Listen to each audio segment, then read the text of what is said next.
This group of adventurers comes up with the perfect plan to clear the hardest dungeon. They bought a bunch of slaves to use as bait and escape without having to fight. In theory, the plan was perfect, until it was time to actually do it. The second they stepped inside the dungeon, one adventurer got swallowed whole, another got crushed by the monster, and then the leader got devoured too, without even having time to react. Truly, what a perfect plan. The last adventurer on the ground and about to die sees one of the slaves just chilling, staring right at him. Since the slave didn't help, his last words were wishing him a horrible death. After everyone got wiped out, the slave climbs down from the tree to face the monster head on. The creature lunges super fast, but not fast enough for him. The kid took down the monster with ease with a single strike. This is Elpham, and the truth is he's no ordinary slave. In his past life he was a dragon hunter. On a near impossible mission, all his partners were killed and only he was left, covered in blood, facing the three-headed Dragon King. Hopeless, angry, and full of rage all at once, he fires off one last spell with everything he has left. But he was too slow, and the dragon struck first. When he took the hit, he couldn't understand why it had to end like this, and all he wanted was another chance. That's when he woke up chained inside a cell.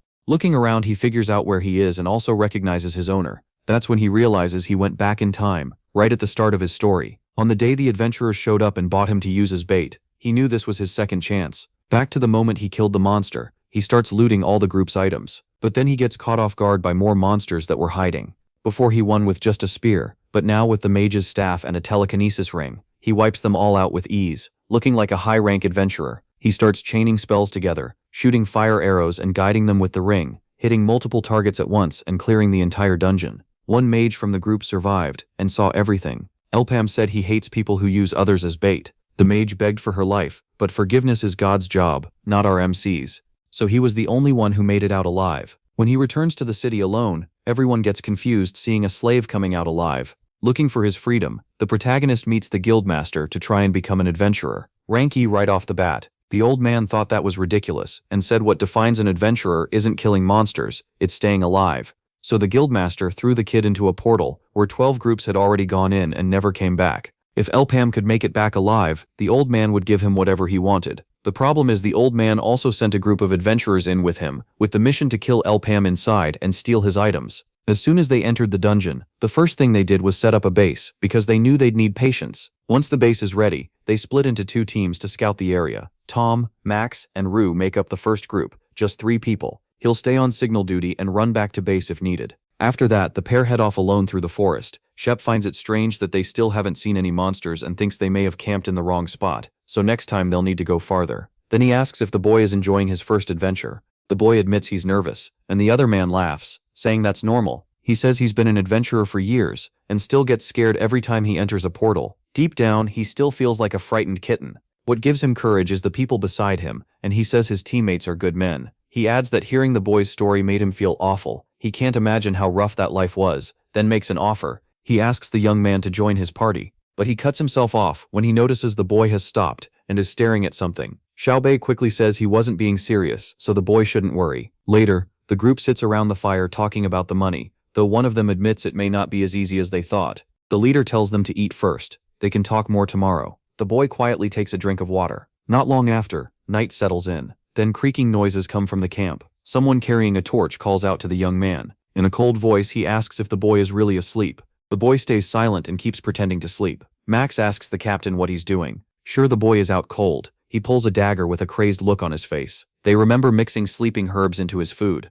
He ate all of it, so there's no way he should wake up. If they're lucky, he might already be dead. So Max, the dark-skinned man, gets ready to finish the job. He drives the dagger into the bedroll where the boy was supposed to be lying. But then he notices something is wrong. It was a trap. The boy isn't there. The others are stunned and can't understand how. Shep shouts for everyone to find him, saying he couldn't have gone far. Suddenly, a blast of fire tears through the bottom of the shelter. As the flames spread, panic breaks out. While the boy watches from a distance, they scramble, yelling that they need to grab the food and the items, and one of them realizes this may have been Elpham's trap all along. Then a teammate calls out to him, making his face turn even darker with anger. That's when they all spot the giant eye of a massive monster. Horrified, the leader realizes this had been planned from the start. They were dancing in that boy's hands. He used them as bait to lure the monster in. In a panic, they all leap down from the tree platform. Right after that, the huge creature swallows part of the shelter. Watching it, the boy thinks the whole thing was stupid. If they wanted to trick him, they shouldn't have acted so nice. In a portal where 12 parties had already failed, There was no way they'd bring in bait unless this was a setup. He pushes those thoughts aside and focuses on the creature. He already suspected it was the boss, because he'd seen something like it before. The giant monster tears through the trees like they're nothing. Xiaobei realizes this kind of monster is a terrible match for them. One of them asks what that thing even is, and the leader says it might be a golden slime. That's not a monster you normally see. Bosses like that are extremely rare and usually only appear in red portals. Its whole body is acidic, making it the worst enemy for close-range fighters. And there's something even worse about it. The leader suddenly notices it. He shoves his teammate aside and yells for him to dodge as a huge stream of acid comes flying in. The man with the scar on his face stares in shock and asks what that was. He realizes it was a long-range move called acid arrow. A man stares in horror, thinking this thing is completely unfair. The leader tells everyone to calm down. When they ask what now, he says to get out first. The skill should still be on cooldown. After that, they can recover and wait for a chance to hit the core in its head. Max starts laughing when he hears the skill is on cooldown. Then he charges back at the monster. The others yell at him, but he says there's still time. As he runs in, he tells them to leave it to him. Xiaobei tries to stop him, warning that they need to attack together and telling him to wait. But before anything else, acid arrow slices the man in half. Xiaobei can only stare, shocked and crushed. The cooldown should have lasted 10 more seconds. Even so, the monster fires acid arrow again. In moments, their bodies are stripped down to bone. Watching from a distance, Elpam thinks it's finally over. He admits the leader wasn't wrong. Golden slimes grow stronger the more they consume, and that also shortens the cooldown on their skills. Its huge size means it already ate plenty before this, probably the earlier parties, so it has gone beyond its normal class. Now it's 2 levels above the portal itself, far beyond what any first circle adventurer could handle. So in the end, one thing is clear, there are no items left in this dungeon, and his mission failed. But before leaving, he remembers the man's challenge, prove your worth. That thought makes him smile a little. The slime moves around carelessly, until it senses something coming. A fire shot slams into the middle of its head. Acid drips down and eats into the ground. The creature growls as it heals, and Elpam realizes he hit the core dead on. Judging the damage, he figures 5 shots should be enough to fully expose it. Still, that doesn't matter right now. All he cares about is proving he can handle this. The slime answers with another acid arrow aimed at Elpam. He dodges by jumping from the tree, just before it gets hit. The monster fires again, sending out a burst of shots. But MC gets his rope out in time, and with clear strain on his face, he uses the ring on his finger to move it with telekinesis, knowing every shot has to hit the same exact spot. Still in motion, he uses his staff as a base to form a bow and fire another arrow. It lands right where he struck before. The wounded slime attacks again, and Elpam counts 4 more shots. Using the rope, he swings clear of the attack. Then he plants his feet on a trunk to push off with more force, slipping past another acid burst that smashes into the tree. Hanging in the air by the rope, he fires again, hitting the same point and cutting it down to 3 more. Even while its head regenerates, the monster keeps shooting, but Elpam avoids the barrage and readies his fire staff. Another arrow hits. 2 more, he thinks. While guiding both his rope and dagger, still airborne, he fires again. This time the creature dodges, surprisingly fast for something so huge, but Elpam knows that won't save it. Using his telekinesis ring, he bends the fire arrow mid-air and sends it back toward the slime's face. It strikes the center of the core. A crack spreads, exposing it right in the middle. 1 more hit should finish it. Gripping his staff, he says this next one will be the last. At that moment, the creature's giant hand swings in to crush him. When it's only a few meters away, Elpam catches it just in time. He instantly activates the telekinesis ring, driving his rope and dagger into the ground. That gives him enough pull to dodge the strike. He slides away across the ground, then readies a magic arrow with his flame staff. The fire arrow launches. Seeing it coming, the creature tries to block with its huge hand, but Elpam breaks into a wide grin and uses telekinesis to redirect the shot straight to the weak point. The blast lands exactly where it needs to. The flame core is hit and starts shaking through the monster's body. Its jelly-like mass begins to swell. The monster looks confused as its eye starts to bulge, then it explodes, and Elpam runs. The acidic liquid from its death spills out and rushes toward him as he readies his rope. Focused, he pours telekinesis into the dagger and rope.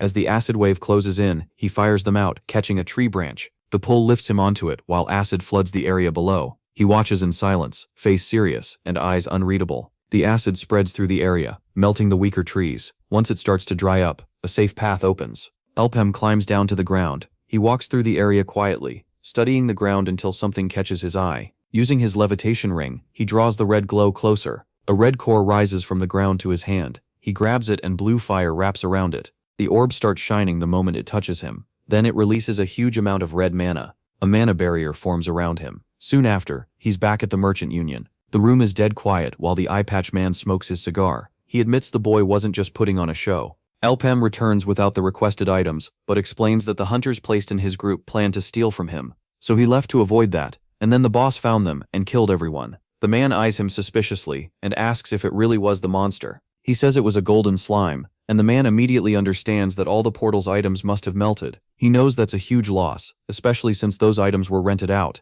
But the real issue is that Elpam came back alive. There are rules for portals. First, both entries and party size are limited until everyone inside is wiped out. Second, each portal color has a level cap from red to purple, and adventurers above that level can't enter. Third, a portal can only be used once. If someone enters, survives, and comes back out, that portal is destroyed. The man figures the portal is a total loss. A first circle mage beating a golden slime would be nearly impossible, so he says he understands. Even so, Elpam still failed the mission. The protagonist tells him he's being too impatient. He hasn't finished. Then he pulls something from his sleeve and says the golden slime left him this. The bearded man is stunned when he sees it. MC somehow got a second circle by taking in what came from the golden slime. Shocked and excited, the man says this changes everything. Elpam absorbed the golden slime's mana stone. He says that should prove his worth, and now he wants E rank, but pauses when the man says he'll be made D rank instead. Thrilled, the old man says he'll give him D rank, and if he works with him, he'll even get treatment equal to a C rank.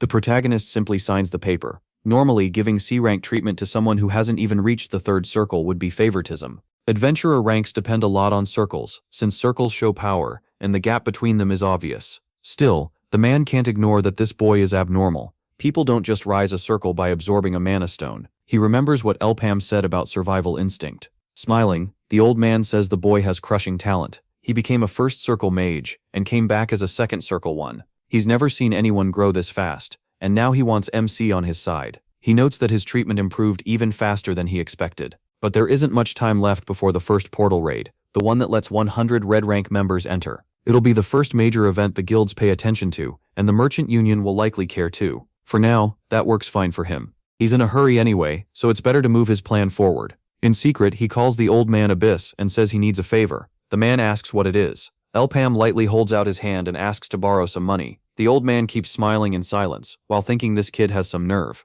Some people say the portals appeared in the Age of Adventurers, but in truth, they were a trap set by the Dark Mage. Countless adventurers died inside them, wiping out this world's potential. Then the final day came, and the monsters that had been waiting poured out of the portals. That was when humanity lost, and now that future is only 3 years away. Abyss stands by the window, cigar in hand, watching Elpam leave. The protagonist thinks the money isn't enough, but it's a solid start. The portal of 100 they found this time is a red one, and only people with 2 circles can enter. The merchant union usually chooses adventurers with more circles, but they're investing in him because they're aiming for that portal. He got some money, but blowing it all on gear would be stupid. Items for his level cost way too much. Still, there is one smart way to use it, so he heads to a place marked by a glowing gold sign. He can read the writing, even if we can't. For a moment he just stands there in silence. A worker approaches and reveals this is a slave market, offering to show him around. He asks what kind of companion the adventurer wants, someone to use as bait, or a fighter to battle beside him. The boy says he's here for a specific person, and asks to be taken there.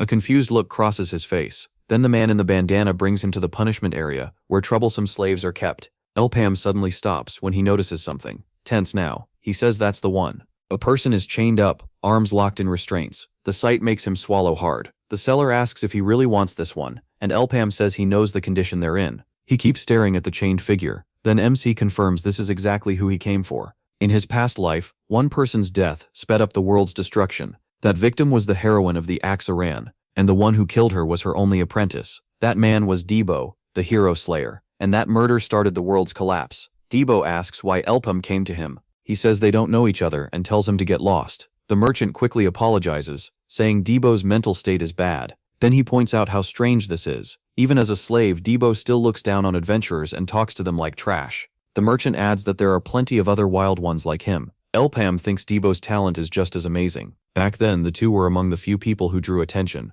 and people compared them because they came from the same region and awakened at the same time. And they shared one even bigger trait. He asks the price, and the man says Debo came from a rich family, so can the boy really afford him? With a grin, he names the cost, 1 million. Then he asks if the protagonist is ready to pay it. Elpam knows he needs money badly, just like this slave does. Debo has a younger sister suffering from black blood. The merchant tells him to leave if he can't pay, but MC digs into his bag, and something suddenly lights up in Debo's eyes. He realizes the boy actually has the full amount. Debo can't believe it and wonders if the cash is even real, while the seller is just as shocked. The merchant goes stiff and swallows hard. But Elpam lays out contract terms instead. 1 year together, profit split 7-3, and he gets first pick of items left in the portal. That leaves the merchant confused, because this isn't a slave contract, it's a team contract. He hands it over and tells Debo to read it carefully. Instead, Debo snatches the paper right away, saying there'll be no backing out. Then he bites his finger until it bleeds. Elpam notices he accepted without hesitation, and wonders if it's because his sister's life depends on it.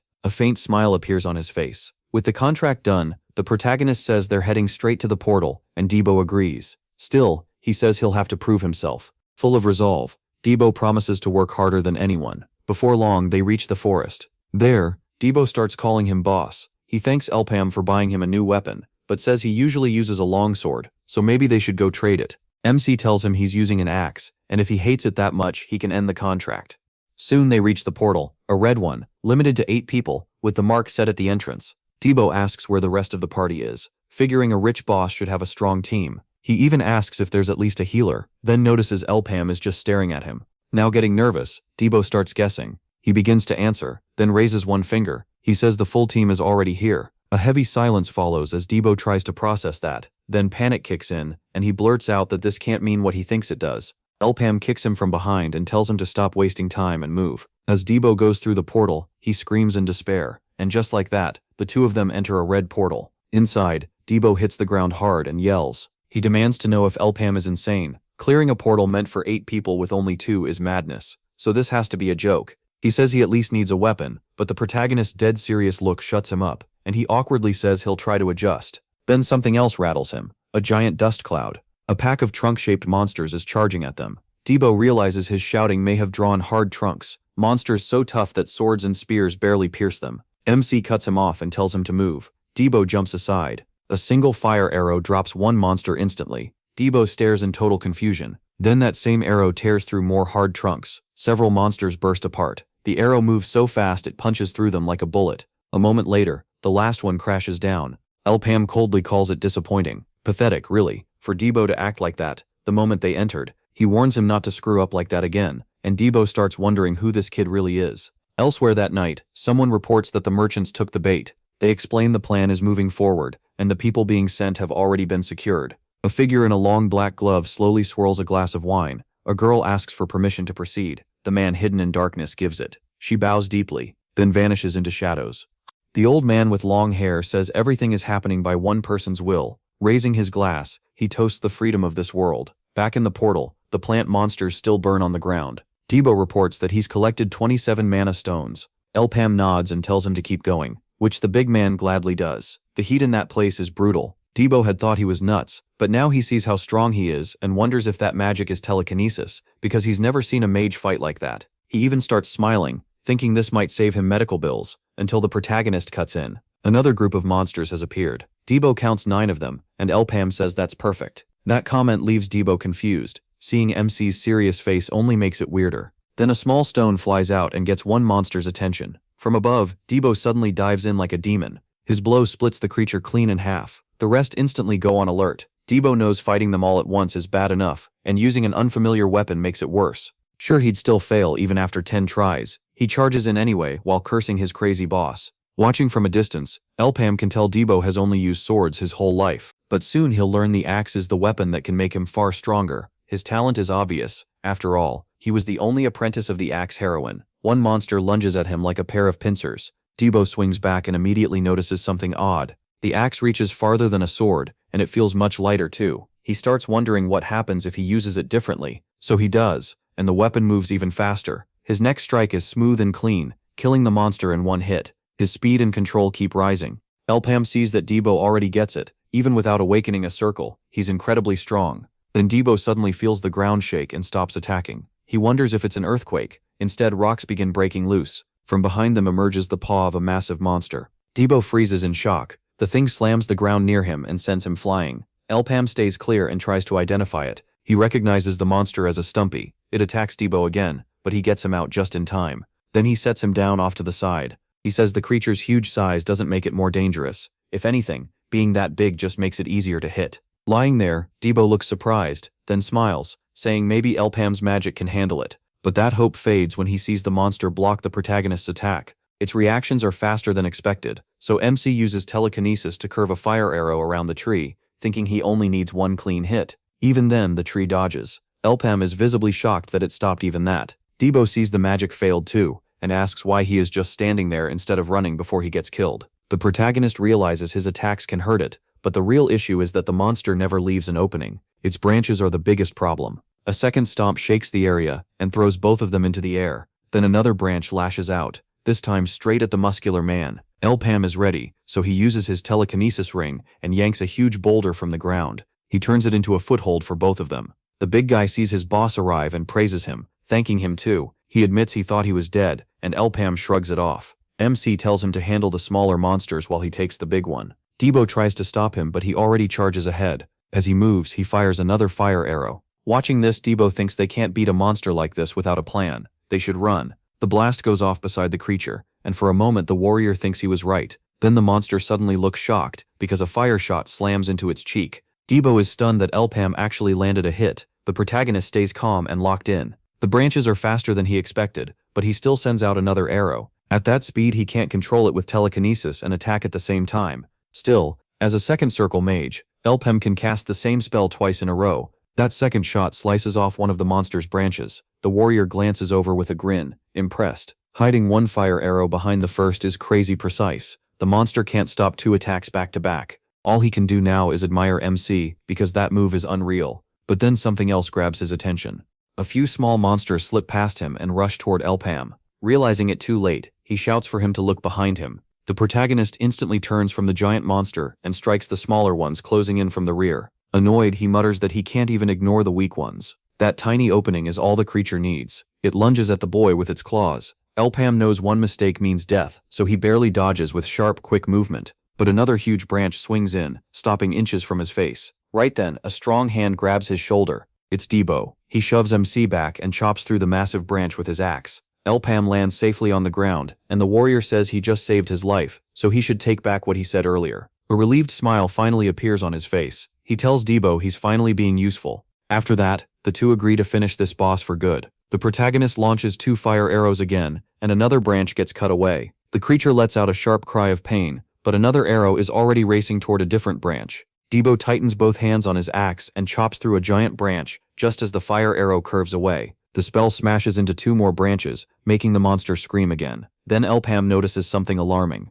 The monster is attacking Debo from both sides. He warns that he'll take the right. Debo grins and yells that he's got the left, and together they strike, cutting off even more branches from the giant beast. Debo drops to the ground and slides out of danger, then rushes right back in, circling the trunk. He unleashes a storm of blows, slicing through branch after branch, until a heavy hit smashes into his back. Blood sprays from his nose and mouth as he's sent flying. The creature moves in to crush him and swallow him whole, but from a distance, a boulder flies toward him under Elpam's telekinesis. That saves him just before the monster can devour him. Still, the creature is smart enough to smash the moving rock apart. Seeing things get worse, MC uses his telekinesis ring again. This time he goes much bigger, sending dozens of rocks into the air at once. Debo lands on one carefully, only to spot another deadly strike coming from behind. He shouts that there's no escape, but keeps leaping from stone to stone. Meanwhile, Elpam's fire arrows burn through several branches. That finally pulls the creature's attention toward him. Like a demon, Debo charges in while he tells him to finish it.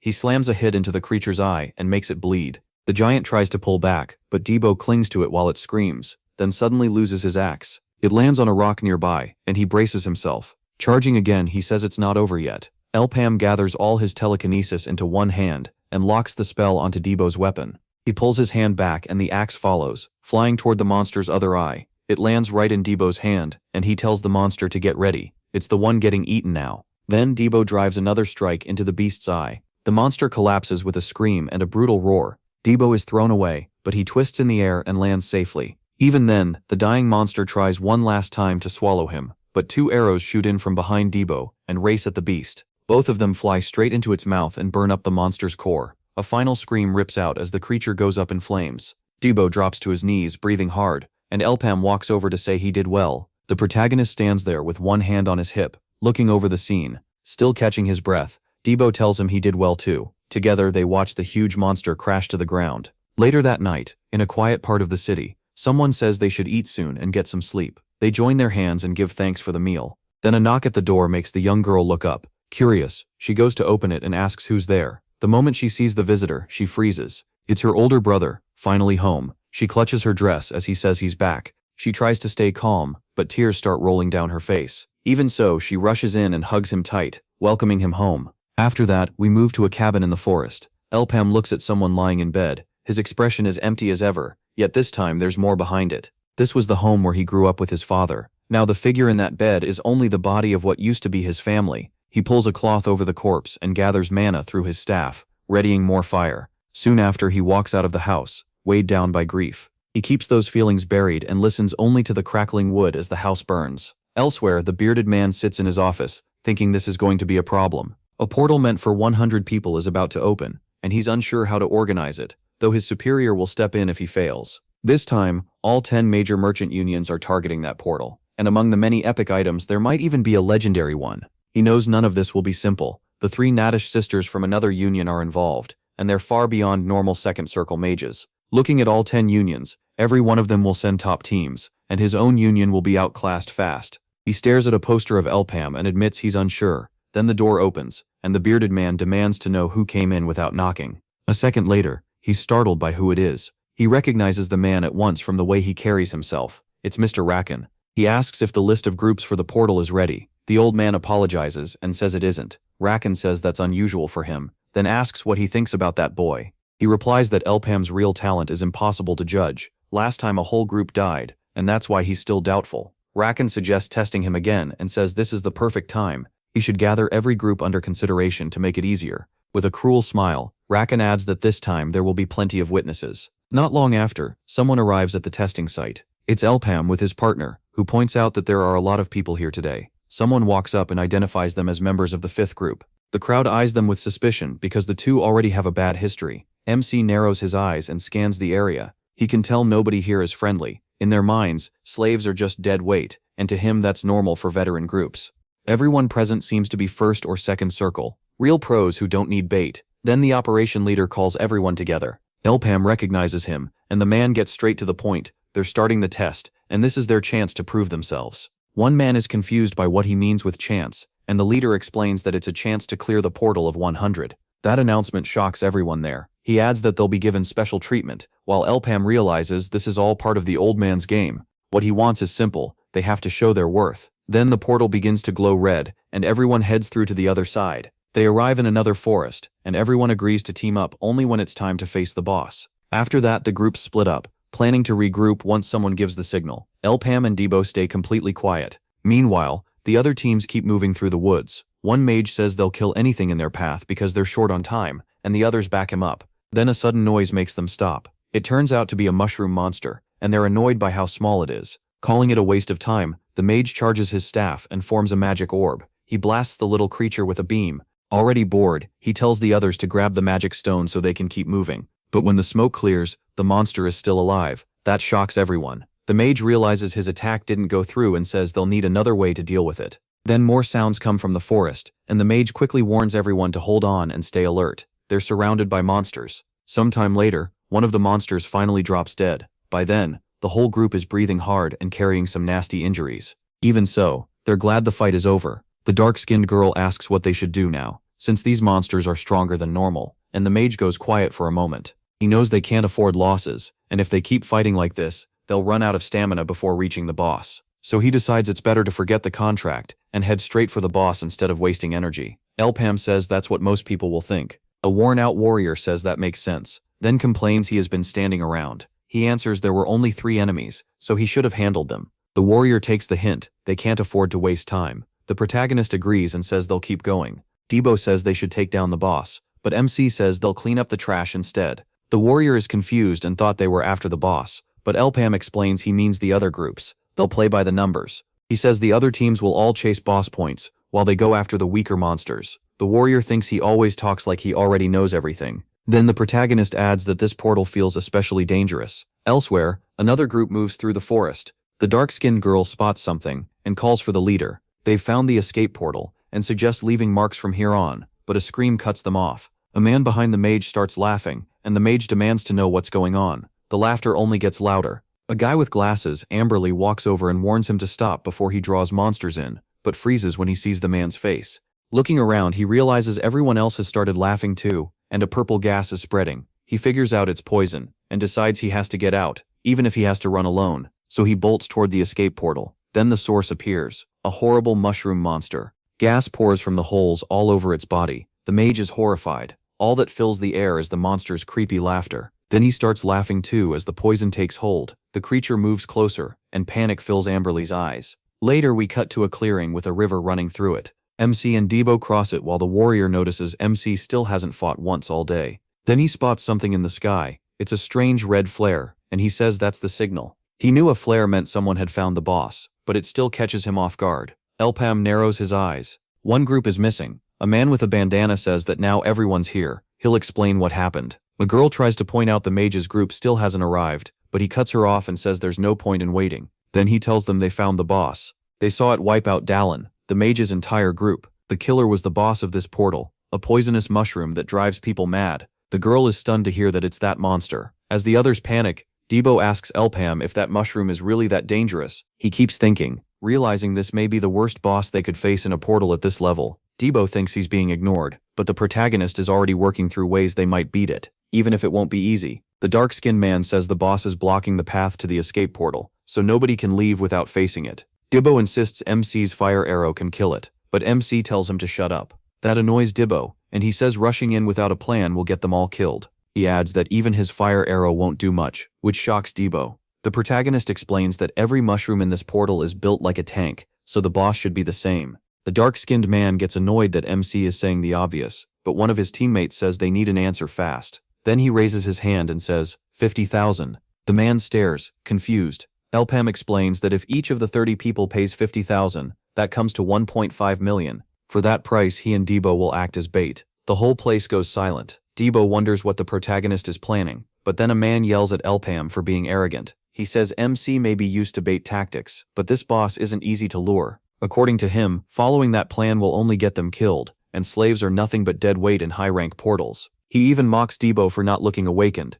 then asks what the two of them could possibly do. Debo gets mad and says this is pointless trash talk. The guy just wants a fight. He asks what his plan is since he fired the flare and must have one. The young man answers by pointing out that his team has one second circle fighter and one first circle fighter, which even surprises Debo. Debo gets excited, while the young man adds that the dark-skinned man's team only has 2 second circle members, making him tense. Then the girl from earlier steps in. She says they're willing to pay, but they don't have that much money on them. Elpam says that's fine. They can pay after they get out, and if they don't get out then treat it as a sacrifice. Still, there's one condition. He'll only do it if everyone agrees. Then he tells them to choose. Sometime later, they reach the escape portal area. The mushroom is eating the bodies of the people it killed, when something suddenly shoots at it, a fire arrow that stuns it. The shot lands right in its head. Smoke spreads through the area. Elpam, beside his masked companion, says they'll move once the boss notices them, and Debo asks why they have to do this. Then multiple eyes appear through the purple fog. The creature charges at them at terrifying speed.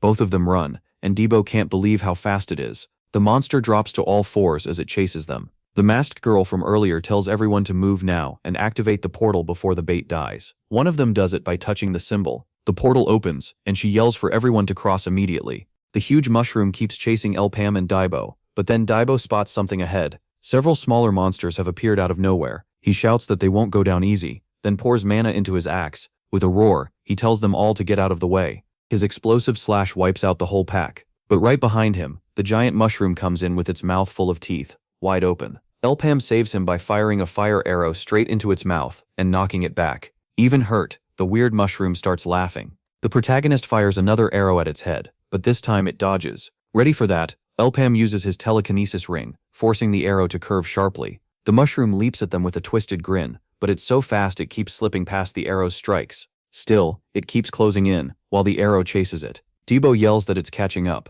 and MC suddenly notices a hole ahead. He shouts for Debo to jump with him. Just before they escape, the creature lunges again to grab them. As they fall, Debo yells at it to watch closely, flips it off, and tells it to choke on this barbecue. Elpam stares straight into the monster's eyes, then fires a much stronger arrow into it. The two of them crash down into the stream below. The current is so strong it drags them underwater. Debo finally reaches the bank, saying he almost died pulling that stunt. Elpam climbs out beside him. Soon the dark-skinned man asks what kind of monster that thing is. He says it's the boss of this portal, and they'll need much better prep if they want to kill it. The man goes quiet, thrown off by that answer, then asks if the protagonist is seriously talking about killing that thing. Elpam simply says yes, and Daibo loses his temper. They start arguing. Daibo wants to run, but MC refuses. Daibo gets nervous because he already said they'd die if they fought that thing head-on. The protagonist says things are different now. The rivals are gone, so the monster sees them as easy food, and if they win, they get extra pay. Then he asks if Daibo forgot about their contract,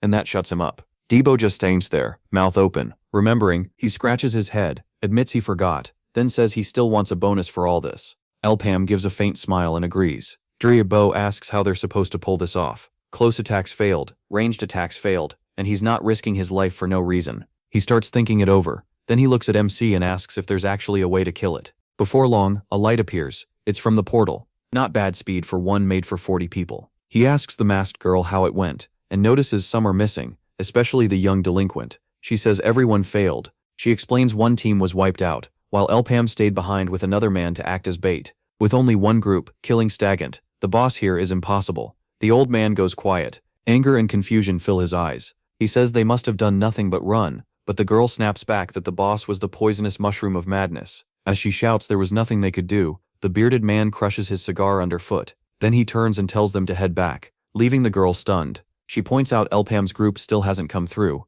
and the portal is active, so they're alive. But the leader says it's only a matter of time. Like she said, the poisonous mushroom of madness can't be beaten. If they want to wait, fine, but he's done wasting time. Inwardly, he curses them for being useless, and blames their terrible luck. A two-circle mage can't kill a monster like that, and these average adventurers are no help to him. Then the mushroom appears in the forest, while the leader thinks about wanting someone who can break through any wall. What he wants is someone who can make the impossible real. Elpam says it's time to begin the hunt. Then he unleashes a massive fire arrow. This one is stronger than before, and shoots forward at incredible speed. The boss is faster and tougher than anything they've faced, so the best move is to stay far away and hit hard. Elpam still can't reach that power with a normal fire arrow, but adding telekinesis to spin it at high speed might do it. That drilling force should boost its power a lot. He made this technique in this world by copying the idea of a bullet, something that normally shouldn't even be possible. He calls it natural revolver. With that, the shot races toward the mushroom and slams straight into its chest. The creature lets out a sharp scream.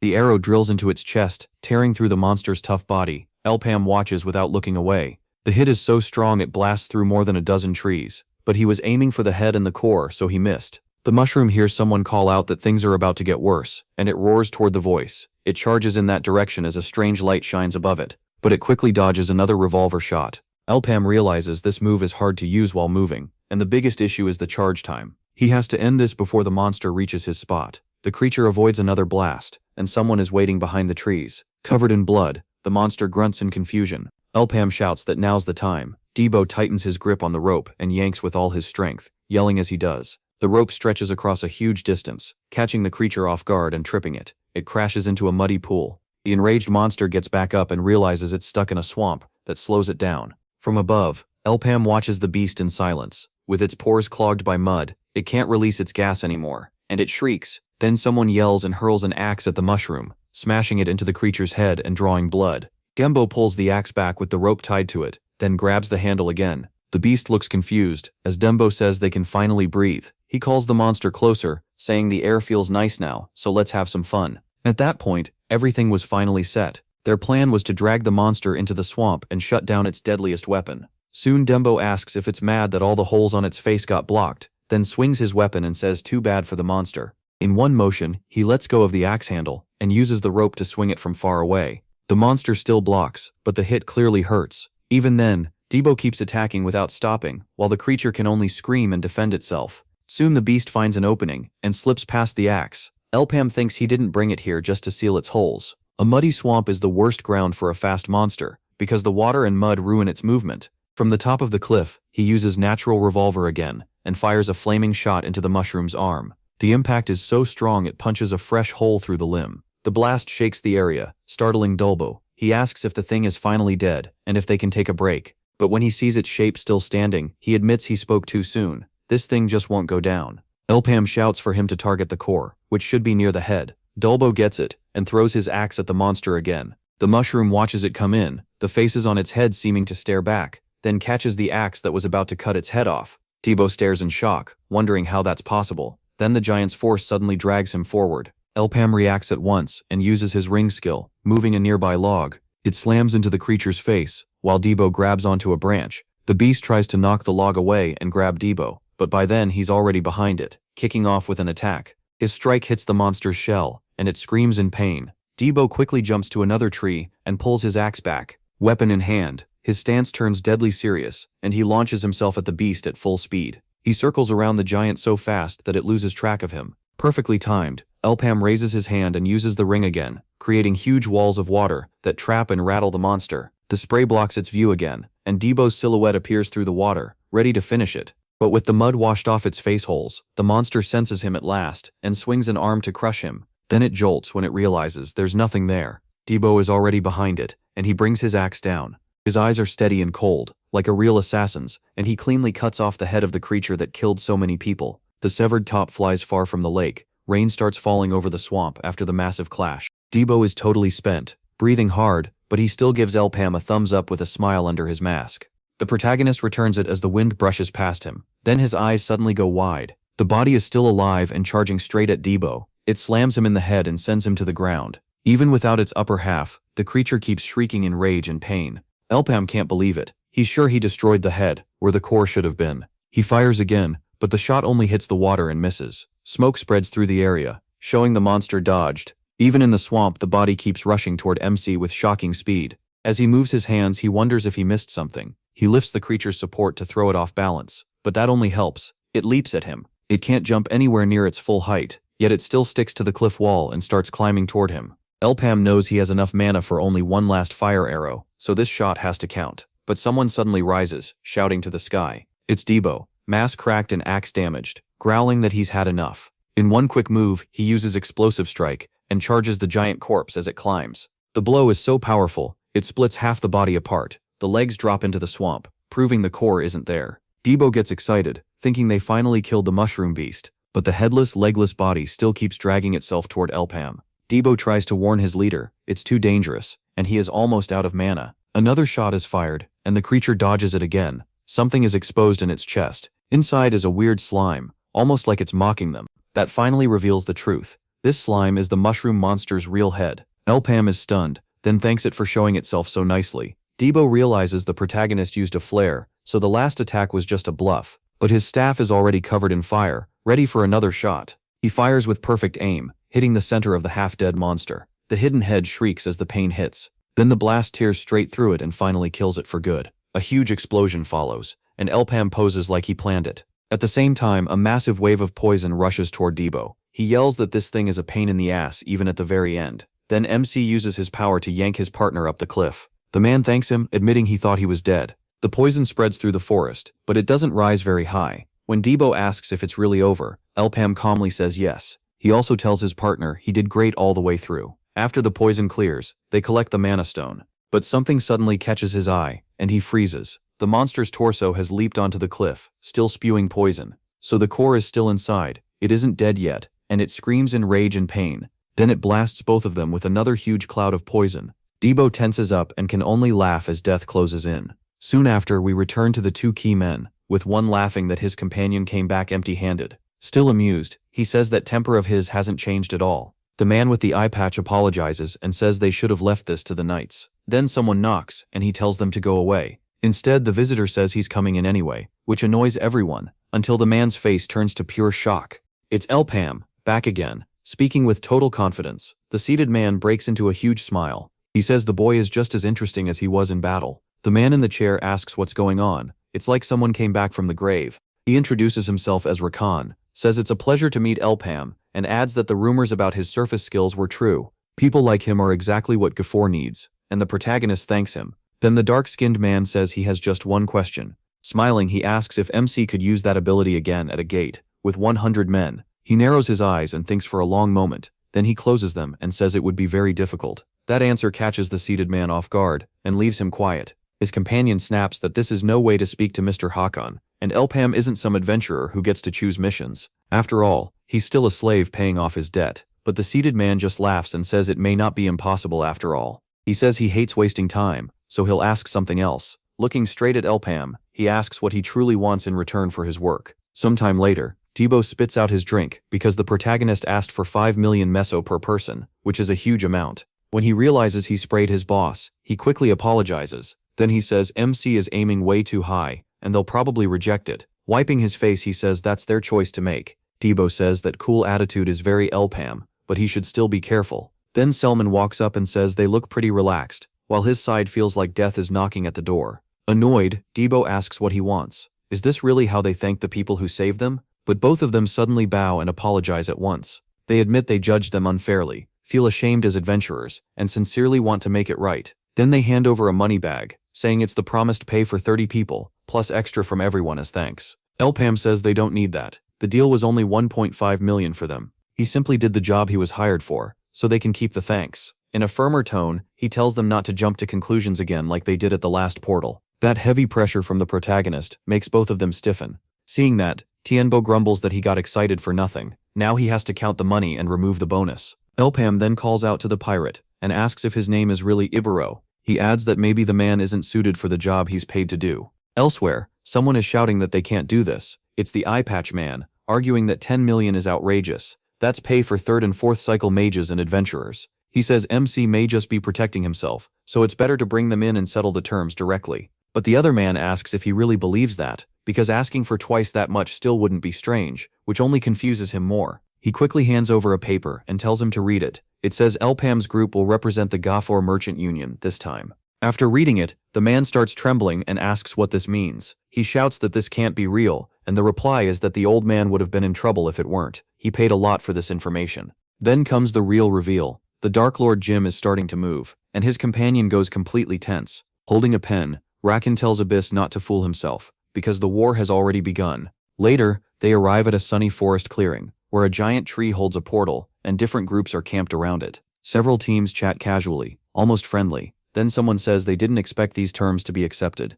It's Elpam and Debo, with Debo reminding him he's an experienced adventurer now, and shouldn't get too excited. Their cloaks clearly carry the Gaffer Guild symbol. People nearby notice it and whisper among themselves. Others grip their weapons and watch them closely. Debo says the mood feels off, and then someone points out they've got new faces here. A blonde man steps up, says they must be the newcomers, introduces himself as Sheldon, and says he's an E-rank adventurer. Elpam quickly introduces himself as a C-level member from the guild. Shocked, Sheldon asks how that's possible. He thought only second circle adventurers could enter because of the gate's limits. He stays quiet and just listens to the man's doubts. Then someone else walks over and says the old man should give them some room. It's a blonde woman who says she has business with the new arrivals. Clicking his tongue, the old man leaves, muttering about whether these guys are really with them. Elpam keeps a wary look on his face. He remembers asking earlier why he had to do this, only to be told to follow orders and stop asking questions. The explanation was simple. The Gaffer Merchant Union would work with the Cygnus Knight Order at this dungeon gate for better results.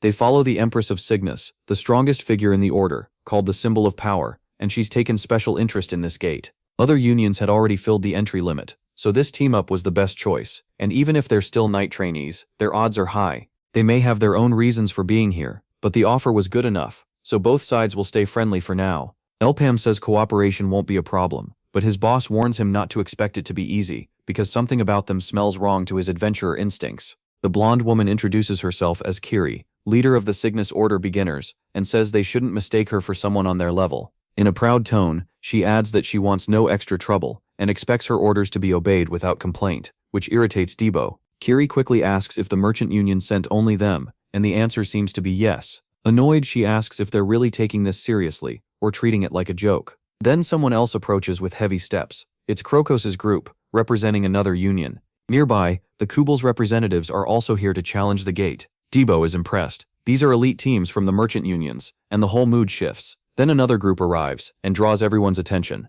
It's the three Nadisha sisters, representing the Goldrich Merchant Union. Their union mark is clearly displayed on their chests. The blonde snaps that showing up like this is plain arrogant. A voice quickly tells everyone to focus. He greets them and says they were picked to guard this raid, and help anyone who comes back out. Even if some details are unclear, he goes over the rules again so nobody lets their guard down. The legendary item from this gate won't belong to whoever finds it. It goes to the merchant unions, who will split it up. But if anyone breaks the rules, especially by trying to steal loot from this place, they will answer to a B-rank adventurer squad. The man's arm has far more circles than our protagonists, and Debo instantly understands those adventurers are on another level. He asks if they all have that many marks. With the warning finished, everyone is now free to enter. The woman tells them to follow her because she'll take the lead from here. She adds with total confidence that they'll be the ones who win in the end. The warrior asks what her problem is. She's acting way too arrogant toward people working with her. Our protagonist stays doubtful, but says he's finally here. Everything he did was for this gate. He never got to enter it in his past life, so this time he has to make it count.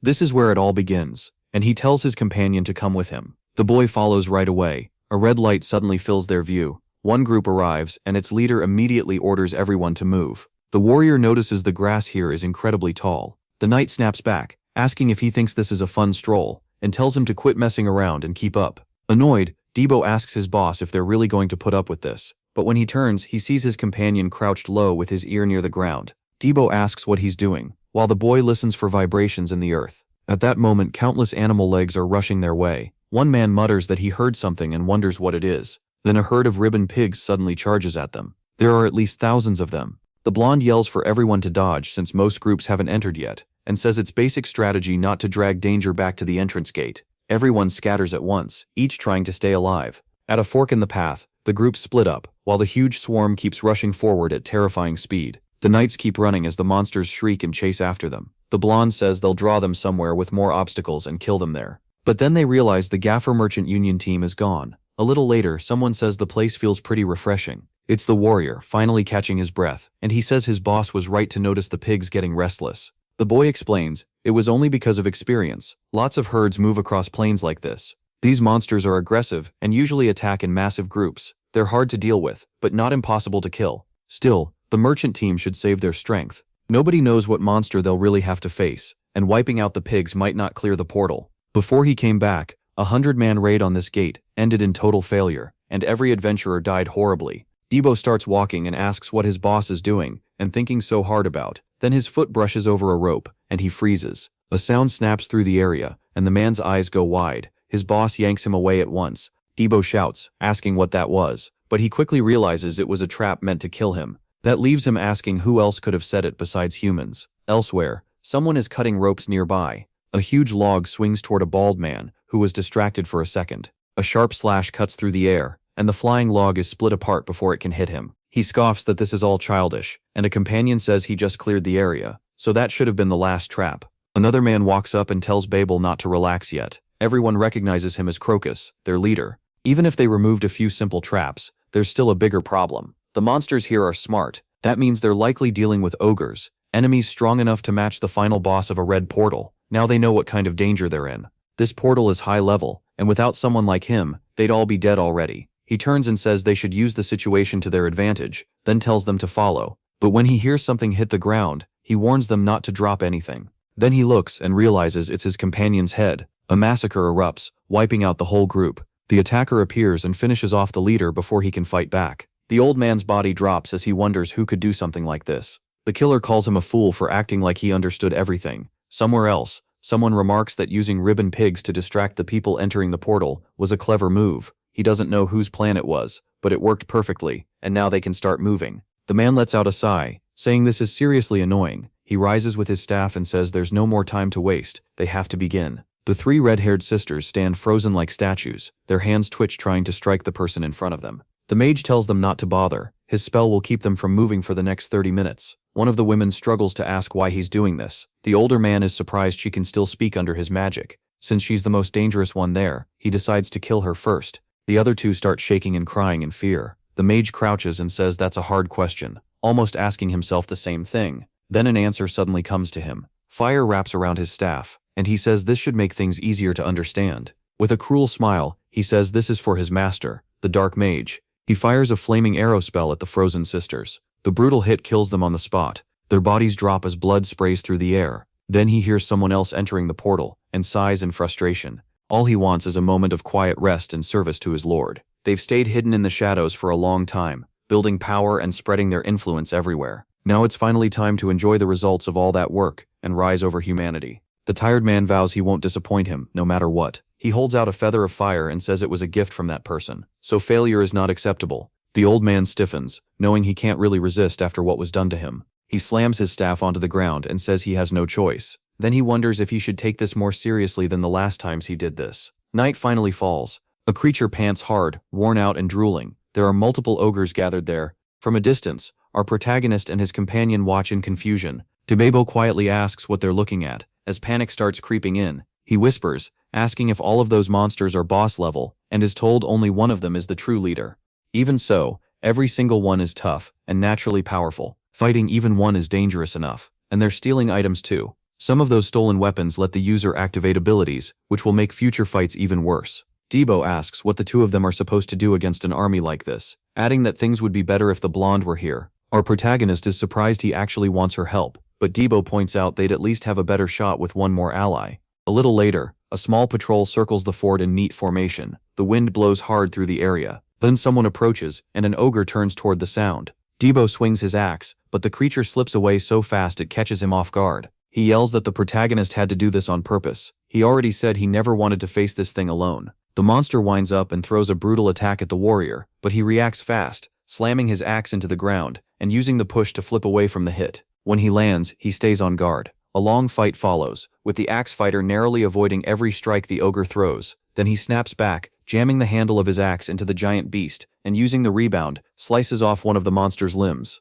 The beast charges again, but the warrior dodges and makes it crash to the ground. Life energy starts gathering around the axe, as the berserker roars that his enemy's soul can go to hell. But just as he goes for the finish, the creature dodges, leaving him stunned. Sliding along the ground, the ogre pulls back its fist and aims at the airborne man. The punch lands hard on the protagonist's companion, sending him into a tree, even though he blocked with his axe. Furious, he demands to know why this thing just won't die, and keeps coming. The crazed ogre charges again in a blind rage, smashing the tree after the warrior drops to the ground to avoid it. He plants his foot and steadies himself for the next attack. Then he unleashes an explosive strike and cuts off one of the creature's main weapons. But the monster instantly grabs his head with its other hand and crushes down, making him groan. Even then, Debo quickly wraps his legs around the arm holding him and twists into a brutal arm lock to force the monster back. Afraid of losing another limb, the orc hurls him away. Debo doesn't give it room to breathe. He leaps right back in to end it. After dragging on this long, the fight is finally reaching its end. A few hours later, deep into the night, one of the injured men says he thought his companion would step in and help.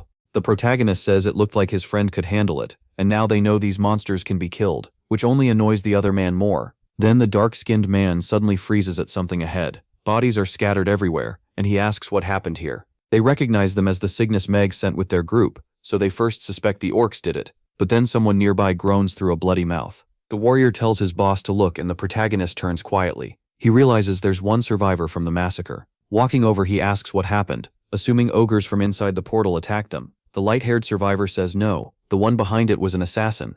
Elsewhere, Abyss sits in his chair late at night, smoking, and the more he thinks about it, the less it adds up. Assassins are people who enter special portals others can't, gather intel, and kill adventurers. But this mission has no clear winner, and risking that much inside a portal makes no sense when anyone could just run away. These adventurers are elites from the merchant unions, and even if a third union was involved, there'd be nothing for assassins to gain here. The warrior asks his boss if this is really what it looks like, and he says yes because he spotted that blonde girl among the bodies a while ago. Badly hurt, the man slams his fist into the ground and curses the sky. He blames himself for not expecting a traitor among them, and can't understand why Lady Kiri would do something like this. The protagonist hears it all, and says he doesn't get it either. There's no reason for her to be one of the assassins here. The other man says he doesn't understand it yet either, but every attack seemed to follow her orders. Before she left, she said one last thing, that she served the Dark Mage. Debo is stunned, and asks if that can really be true. They explain that this was a being from 800 years ago, a transcendent who threatened the whole world with his followers. The 6 heroes rose against him,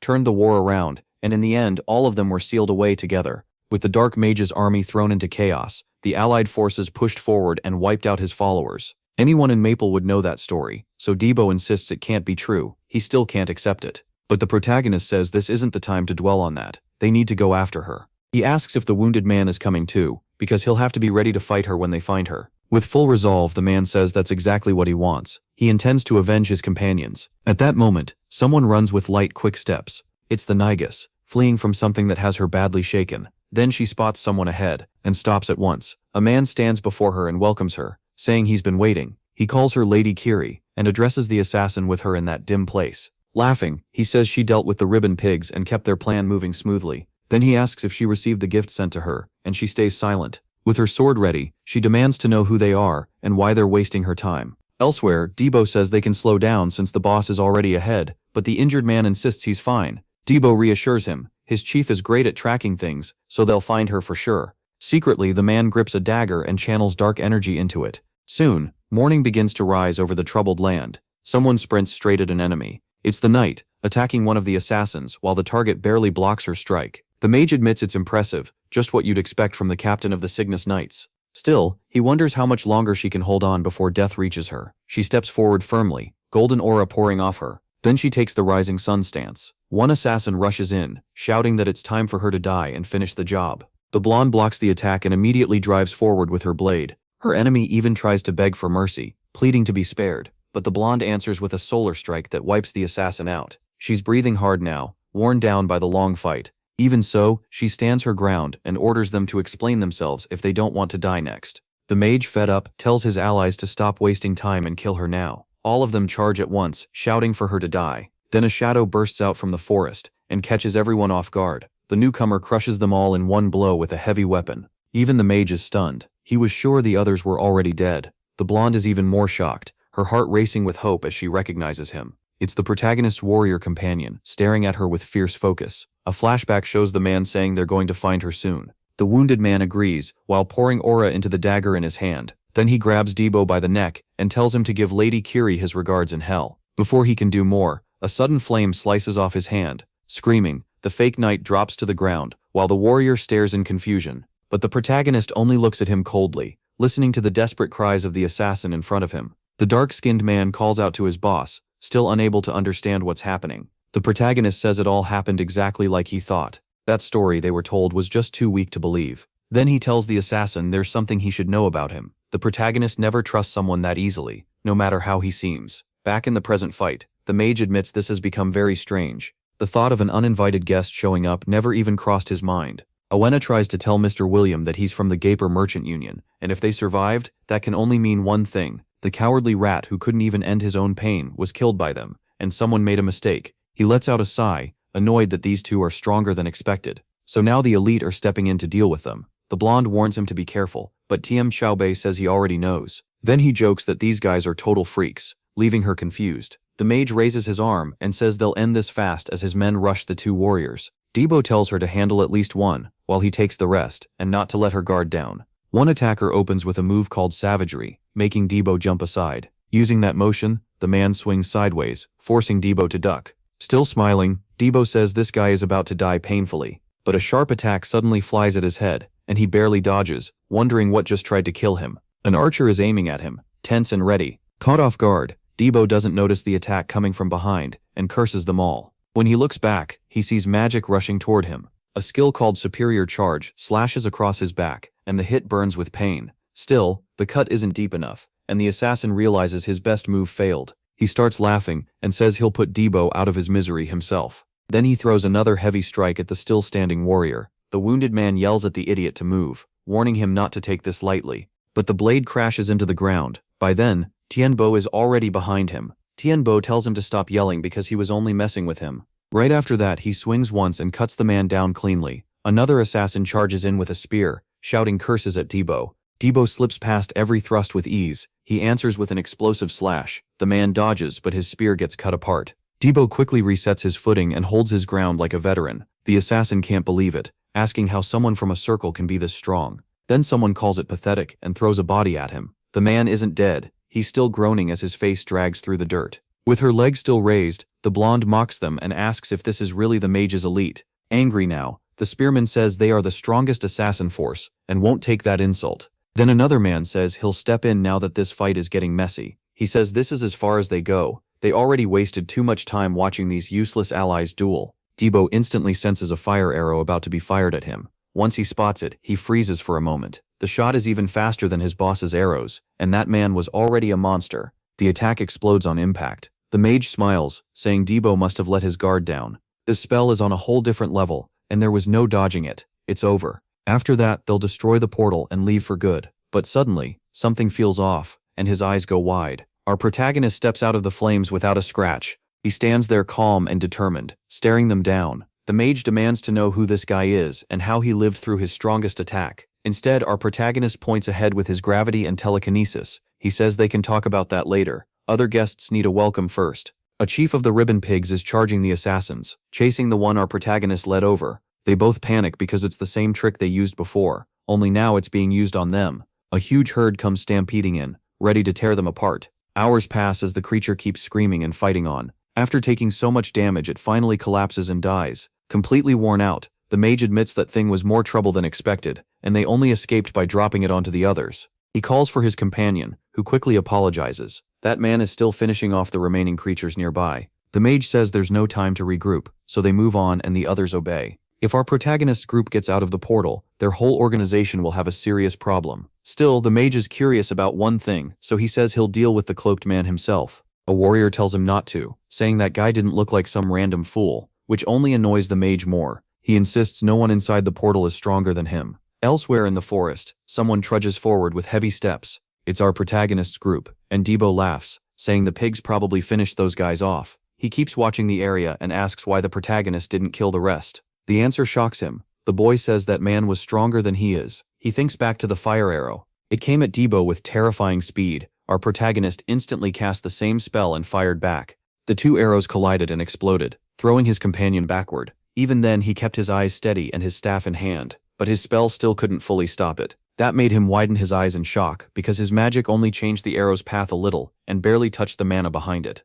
Tio laughs and says that's impossible. Nobody should be stronger than his boss right now. The protagonist says he isn't joking, and Debo realizes they really did run from that guy. Then the protagonist starts unwrapping the leather on his forearm, drawing everyone's attention. He shows that his circle has expanded as far as it can, and wonders why. He explains that even with the same magic, thickness changes its speed and power. That makes the mage hard to figure out, because entering this place should mean he's only second circle too, just like the protagonist. Something must have boosted him, making him the strongest adventurer in the portal. That leaves Debo uneasy, and the blonde silent. They ask what they should do, since they don't know what enemies are waiting, and someone points out that even ogres can be used against humans. But another voice says they're missing the real issue. What matters most is that one of the Black Mage's followers was hiding among the Cygnus Knights, and that news has to get out now, so they need to leave the portal as fast as possible. With a shaking hand, he tells the boys to give up on clearing it, but the young man says that won't solve anything, making Debo look over. The blonde says he really does think like a former slave, but chasing a tiny completion reward is pointless. Our protagonist says warning the people outside won't change anything. She still believes they can deal with those men, but those followers have been hiding for hundreds of years. They've sunk deep in and become parasites feeding on the Maple Kingdom where no one can see them. That claim makes the woman furious, and she grits her teeth. She snaps that he's being way too negative and asks what he expects them to do in a situation this hopeless. To her, he's just throwing out nonsense with no plan while they're being hunted and need to escape now. But the boy smiles with confidence and says they should inform them first, because the real prey are walking right toward the hunters, thinking this forest gives them the advantage. A few hours later, the wind moves through the forest. Someone sprints hard in one direction, pounding the ground as he runs. It's one of the assassins, still searching for our protagonist after all the chaos. He shouts that they have to find them fast. If they escape the portal, they'll all lose their heads. Then someone suddenly appears behind him. With a cocky grin, Debo greets the veteran. He swings his axe at once, but the man ducks under it. The spearman calls him an idiot and says he'll kill him this time. But at that moment, someone off to the side cuts a rope. A huge log slams into the spearman's back as he charges Debo. The blonde set the trap, and she sighs in annoyance that it actually worked. Debo, annoyed too, lifts his axe and says his enemy shouldn't lose focus against someone this strong. As he attacks again, the man dodges and twists his body to stab a dagger at Debo's neck. Debo slips away with quick reflexes, taking only a small cut on his face. The blonde barely gets the question out before something heavy flies at his face. It's Debo's leg. He's dropped the axe and gone straight into close combat. Letting the weapon fall, he steps in to crush the man with his bare hands. What follows is a full beating with no room at all for the blonde to fight back. Every blow is savage, and Debo stays locked in. He knows this enemy can't be given a single opening. The punches tear the man's face open, leaving him screaming in pain. Not far away, the girl with the bow watches in confusion. She starts to ask what's going on, but misses the killer coming up behind her. Pure instinct saves her, and she slips away from the strike at the last second. The knight keeps pressing hard, moving with sharp skill while the woman struggles to avoid each attack. Then the blonde pours all her aura into her golden sword. The archer has no choice but to raise her crossbow and block. The knight snaps that looking away now is a terrible idea. Her patience is already gone, after everything that's happened. In a quieter spot, the air turns tense. The mage arrives, saying the battle has started, but one person there has really caught his interest. He asks the protagonist if he'd been waiting for him the whole time. The boy says nothing, just grips his staff and stares back. A strange fire flares from both weapons as they signal the start. Both sides charge up fire arrows for a final showdown. Their shots crash together, and once again the assassin's attack wins out. The protagonist quickly darts aside and avoids the hit. He keeps his eyes steady, already working out a plan. Then he fires another arrow of flame at his enemy. The man widens his eyes and admits the boy really is impressive. A massive blast erupts between them. The boy throws up his forearm to keep the dust out of his eyes. For a moment, all that's left is smoke. Then a sudden strike shoots straight for his head, catching him off guard. He dodges in time and realizes it wasn't magic at all. It was a rock, thrown to distract him. From behind, the black mage mocks him, asking if that's really all he can do. He instantly sends another fire arrow, trying to finish the fight. Time passes, and the whole forest is soon swallowed by red flames. Inside them stands a familiar figure, and the protagonist keeps staring him down, wary but unshaken. The mage says that dodge took real skill. He admits it surprised him. He wasn't even sure he could stop that attack himself. Then he asks how the boy pulled it off, but gets no answer. He takes the silence in stride, saying that's not a bad habit. Talking too much in a fight just gets you killed. Another fire arrow flies out, as he says he'll figure it out on his own. The boy watches it come without flinching. Then he uses his own skill, revolver. The other man is stunned, staring wide-eyed and asking how that's possible. The boy is using telekinesis to spin the fire arrow like a drill, boring straight through the mage's spell, something he's never seen in all his years of killing. Their powers collide and explode. To him, this is unbelievable, because boosting a skill with telekinesis is the mark of only one kind of person, so he calls the protagonist a real smiling. He says that title just makes him hate people like him even more. He launches another fire arrow, eager to keep going, and tells the boy to show him more. The boy thrusts out his fist and activates his ring. A stone wall rises to hide him as the shot closes in. He dives aside just as the attack punches through the wall and exposes him. The mage calls that reckless, saying hiding won't help in a fight, but the boy lifts his palm again, and the black mage notices at once. He ducks fast, realizing a fire arrow is being sent back at him. The protagonist moves his hand again, guiding the attack without losing any power, and now the mage is the one struggling to move. Even so, he weaves through the strikes with shocking speed for a mage. Veins bulge on his forehead as his anger starts boiling over. He fires yet another arrow, saying he's done playing around. The boy stays calm as it rushes toward him. He answers with revolver, one more time. Another huge blast goes off, forcing him to shield himself again, but that was exactly what the enemy wanted. The mage says the boy must have burned through all his charges as his ring glows green. At once he uses poison breath to kill him. The young man watches as the smoke races his way. It spreads through the whole area so fast that there seems to be nowhere left to escape. Wind starts churning through the green cloud. The man calls it a useful skill, but says it leaves too many openings while it's being cast. He figures he can shut down the boy's offense by forcing his fire arrows into cooldown.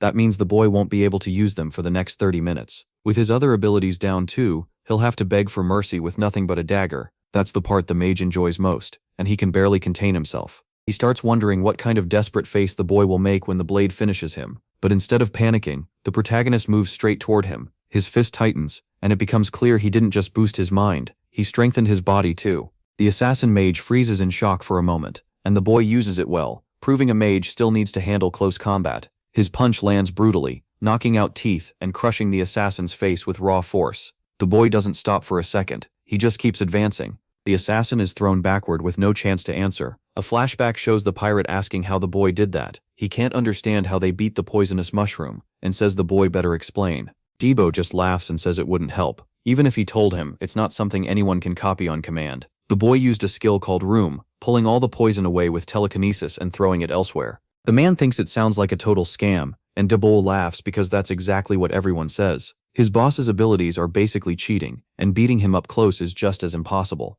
Now the mage is finding that out himself, drooling as he tries to use poison again. The boy shuts him up with a clean hook to the jaw. Without pausing, he pulls back for another heavy hit. 3 fast punches slam into the ugly man's stomach. The force sends him flying into a tree, hard enough to nearly topple it. Then the boy's staff starts floating, lifted by telekinesis. It snaps into his hand, and he grabs it tight. At once he takes aim for his signature fire arrow. The wounded assassin can only look up through the pain.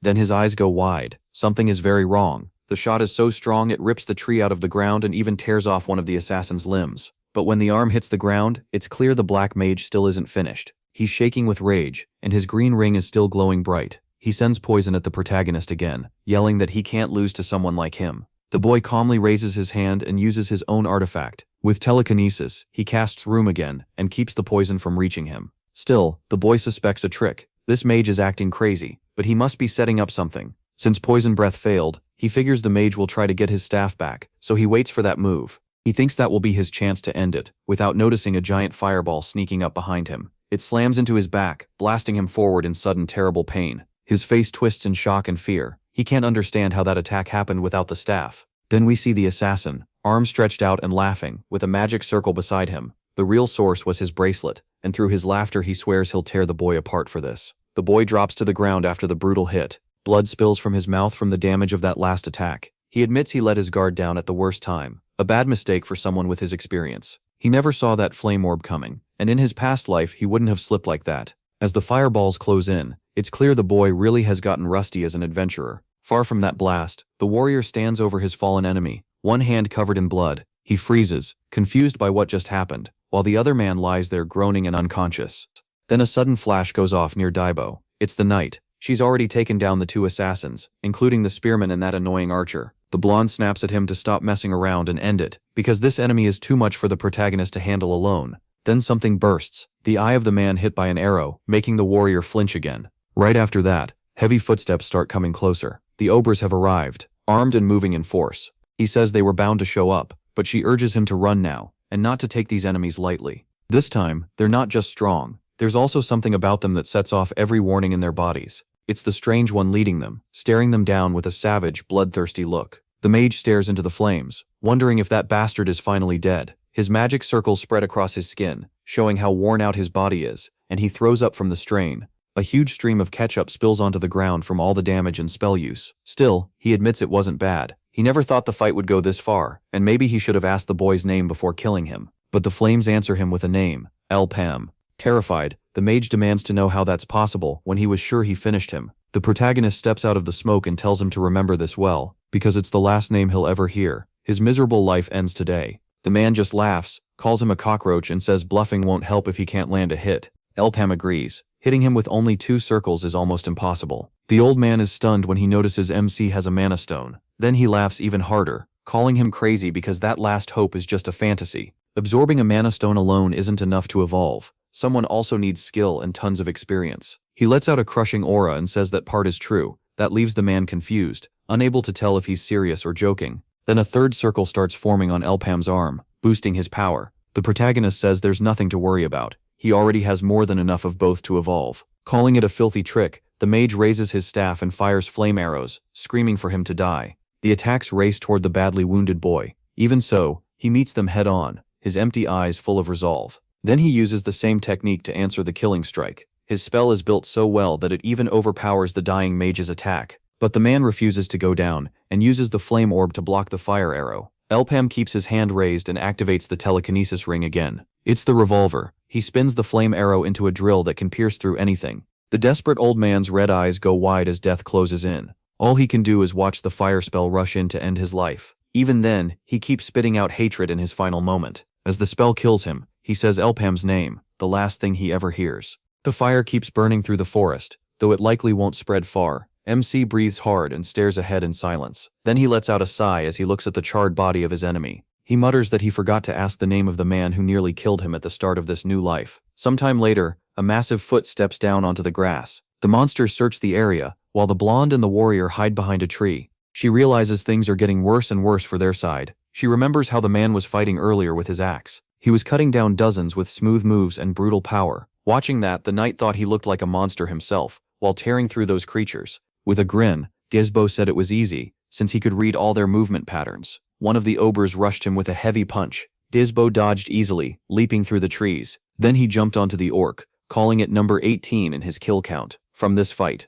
But a giant fireball suddenly slammed into him, saving the monster. A huge explosion followed, showing just how much power was used to stop the warrior. The one behind it was the monster chief, laughing while the scar over his eye glowed dark red. The blonde sees it and is instantly horrified. It's orbital flame, something a monster should never be able to use. That one detail changes everything, and makes this battle even worse, so she decides to stay hidden until Elpam returns, hoping he's still alive. A creature tries to catch her, but she slips away with sharp, quick movement while carrying the man. The other warriors keep trying to reach her, but she dodges them as exhaustion starts catching up, and her breathing grows heavy. Then one monster steps in front of her and swings an axe to kill her.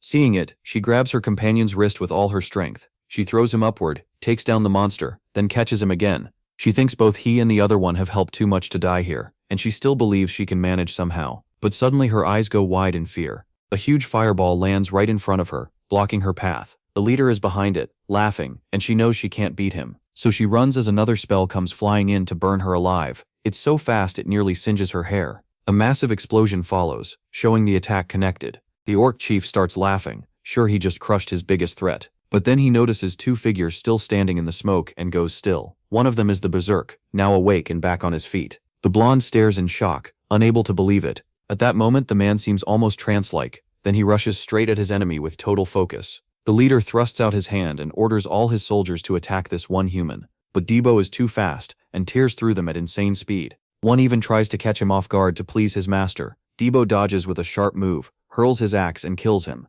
Seeing that, the leader is shaken and starts to feel real fear. He thrusts his staff forward with a scream and unleashes another explosion. The blonde can only watch in disbelief. After all, that human is only at the first circle, which should be impossible. Even so, Debo charges on in a wild battle frenzy. His axe shoots toward the creature's core at blinding speed, but the creature makes a desperate move and fires a point-blank fireball. A moment later, the man drops into the blonde's arms. With a broken wrist and jaw, the orc can only grunt in pain. Its whole body shakes, showing how badly this one human scared it. Veins bulge on its forehead as its anger rises. Then it lifts its staff with a scream and forms a fireball overhead. The blonde steps in front, telling Debo to fall back because she'll handle the rest. The green creature attacks with all its hatred, trying to kill them both. But then something appears inside a telekinetic aura. It's Elpham's technique, and it tears right through that powerful spell. The orc mage can only stare, not understanding what he's seeing. Then his eyes widen as the real shot speeds toward him. And just like always, the creature can't survive the hit. The blonde watches in disbelief, wondering what that attack even was. Then we see Elpham there, breathing hard. Right after saying that, he realizes he wasn't as late as he thought. Somewhere else, a tired adventurer lets out a long yawn. He grumbles that it's been 4 days with no sign from inside, and sitting around is making him rusty. Then he looks up. Suddenly, the whole area turns loud. At that moment, the portal's frame starts breaking apart. He yells, asking what in the world is happening.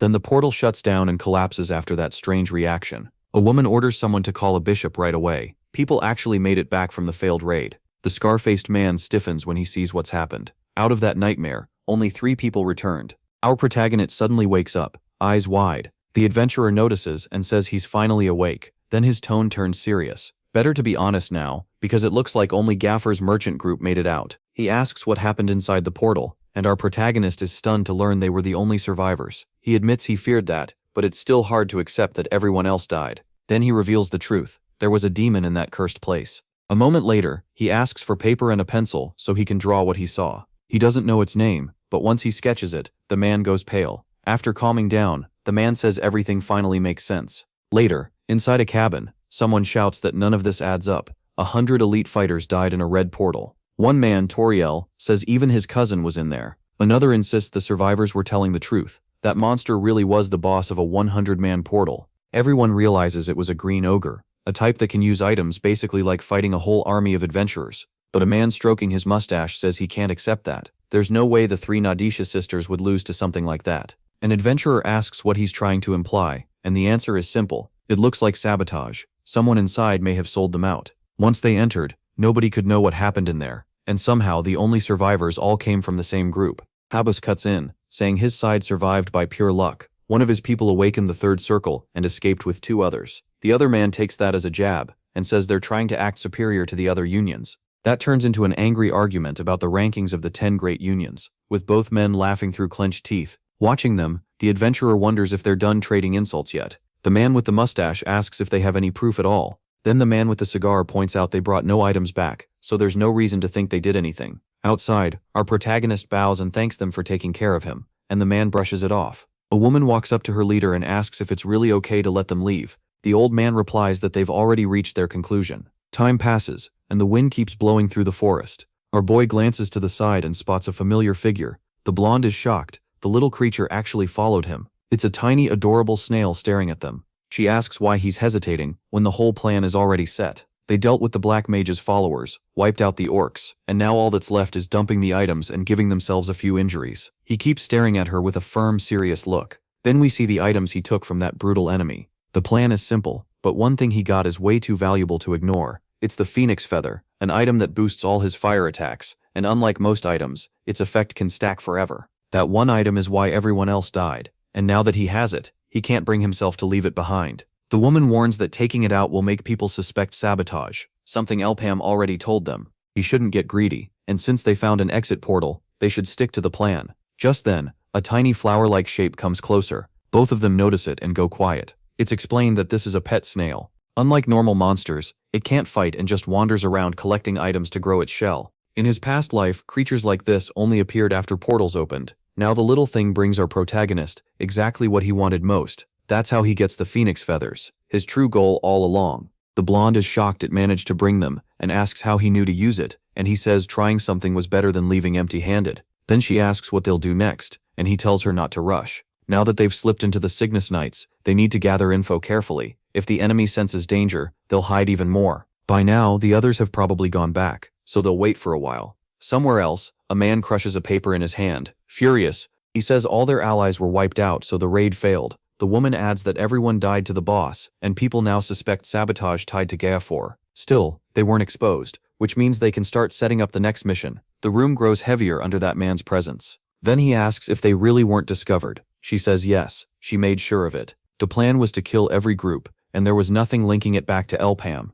Even so, the man thinks he may have a reason to stay hidden, and if he noticed anything, he might spread that information. The woman warns that if that happens, they'll be in danger, so they need to kill him fast. Smiling, the man says this is the perfect chance to send an invitation, one the protagonist will likely accept. Still, he says they should prepare something different this time. After all, these may be the first and last guests to ever learn he exists. Then someone speaks about the world before reincarnation, a place that was basically hell. He lived in deep poverty, could only dream of a normal life, and had to watch his brother suffer from black blood disease. In the end, he couldn't even make graves for his family, and in the middle of that nightmare, an angel appeared. She said someone had been left behind. The woman saw he was struggling and asked if he wanted help. That was his first meeting with Aaron, and all he could do was tell her to leave. Later, a dog suddenly charges at the group. Debo handles it with ease and boasts that he's taking first place in monster kills. The others tease him, saying today's cleanup was already decided, and he's just trying to look cool with that axe. The woman says the job's done, and since they handled it well, they can head out.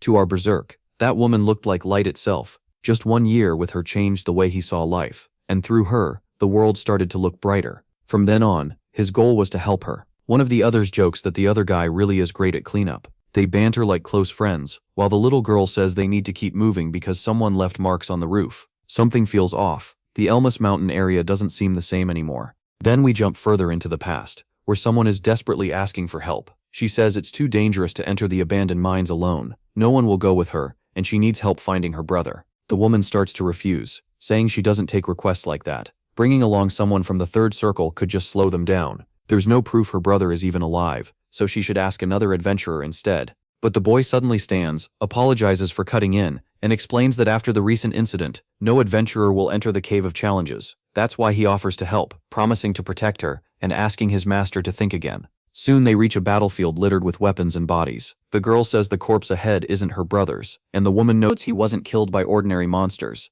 It looks like the body has been there about a week, and then she recognizes the person as a shadow, moves in. A massive structure suddenly crashes down on the group. They blast it away with a defensive attack, triggering a huge explosion. Holding the little girl in his arms, Debo asks what just happened. Then he looks over and realizes who's there. It's Zakum. He tells the girl to stay behind him, and steps forward. But then a powerful blue slash cuts through the air, and strikes the giant's hand just as it's about to hit his student. The woman orders them to move from the left and target the creature's core. The man agrees, they'll end this fast and keep searching. The rest prepare and charge in with everything they've got. The fight is brutal, and every hit lands with crushing force. While watching, the girl suddenly notices something strange. It's a cave, and from inside comes a dark call. Sometime later, Debo is out of breath and admits this was just as hard as the rumors said. Then the knight suddenly notices Shannon is missing and asks if anyone has seen her. Right then, they spot her hair ornament on the ground. Debo realizes she went ahead alone and can't understand why. The heroine warns everyone to get ready. She doesn't know what it is, but something inside is giving off a huge aura.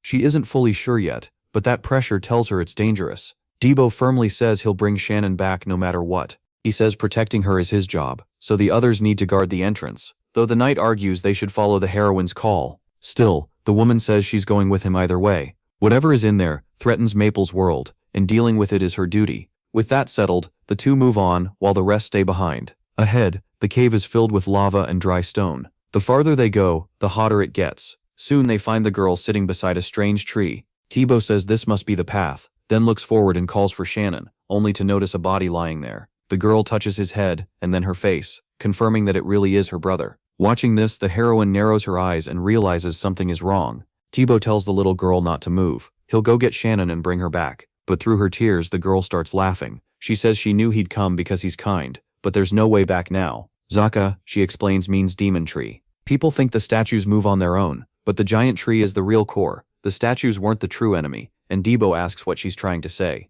The woman cuts in, thanks her for the warning, and says he needs to stay calm because she'll kill the tree. She adds that the little girl needs to hide, or she'll get caught in the fight. Then Eddie asks if she still plans to keep using her brother as a sacrifice. Holding the orb, the girl says they still don't understand. This is only the beginning, and the moment they entered, the pact was sealed. Zaka can use mediums, not just statues, which makes it even more dangerous. Then she notices her companion has attacked. The woman quickly turns, shocked. A spear fighter is rushing at her, his weapon wrapped in black aura. The blow lands hard and sends her flying back. Debo demands to know what Miria is doing attacking them. Then he sees her face clearly and freezes. She says he was the one who killed all her friends. Laughing, the girl says there's nothing they can do now. They're just targets for Miria's revenge. Now it's time for the grand finale. She says the show has to end exactly the way it was planned. After all, this is a gift for her lord, the Black Mage. A moment later, an explosion tears through the area. Dibbo coughs up blood and wonders if Zakam caused that. The heroine snaps at him to stop acting like a child and finish it. This isn't the Miria he knew anymore, but the controlled warrior only smiles like a madwoman.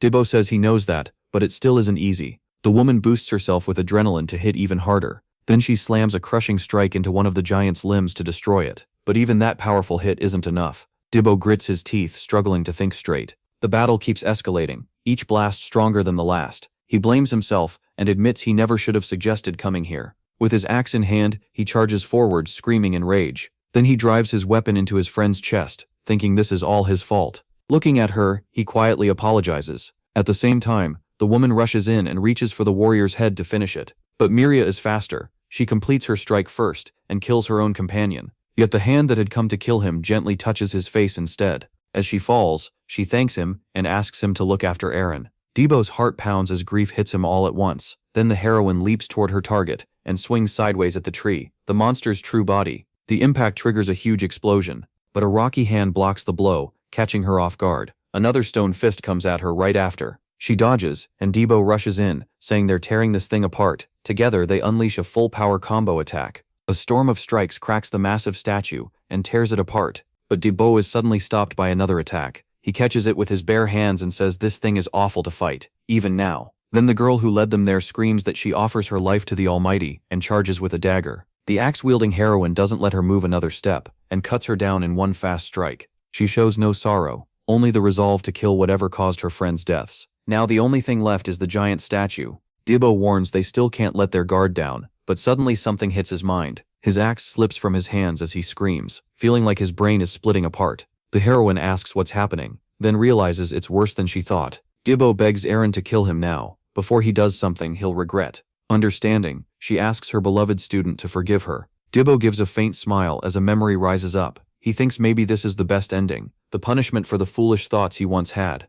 Then the shock crashes into his mind all at once. He sees his little sister lying there, completely lifeless. Staring at her, he asks why he's here and what's going on. When he looks at his master, he doesn't recognize her and asks if she did this. She tells him not to worry, she'll end this as fast as she can. But lost to madness, he swears he'll make her pay for dragging his sister into this. She barely dodges a surprise attack from the statue. At the same time, Debo's axe swings at her, covered in dark energy. She ducks under it, then notices something coming from below. It's a kick that catches her off guard, though she blocks it with one hand. Even then, she admits her students' instincts are as sharp as she trained them to be. The two launch into a fierce duel, their weapons clashing again and again. She goes for another slash, thinking this may be her last chance. The strike severs the giant creature's hand as it tries to protect its only cocoon. In the next instant, she appears behind her student, with her weapon charged. Debo looks back, his heart hammering. This is her strongest move. Last play. Debo drops to the side, unable to stand back up. The woman launches through the air at incredible speed and rushes straight at the towering beast ahead.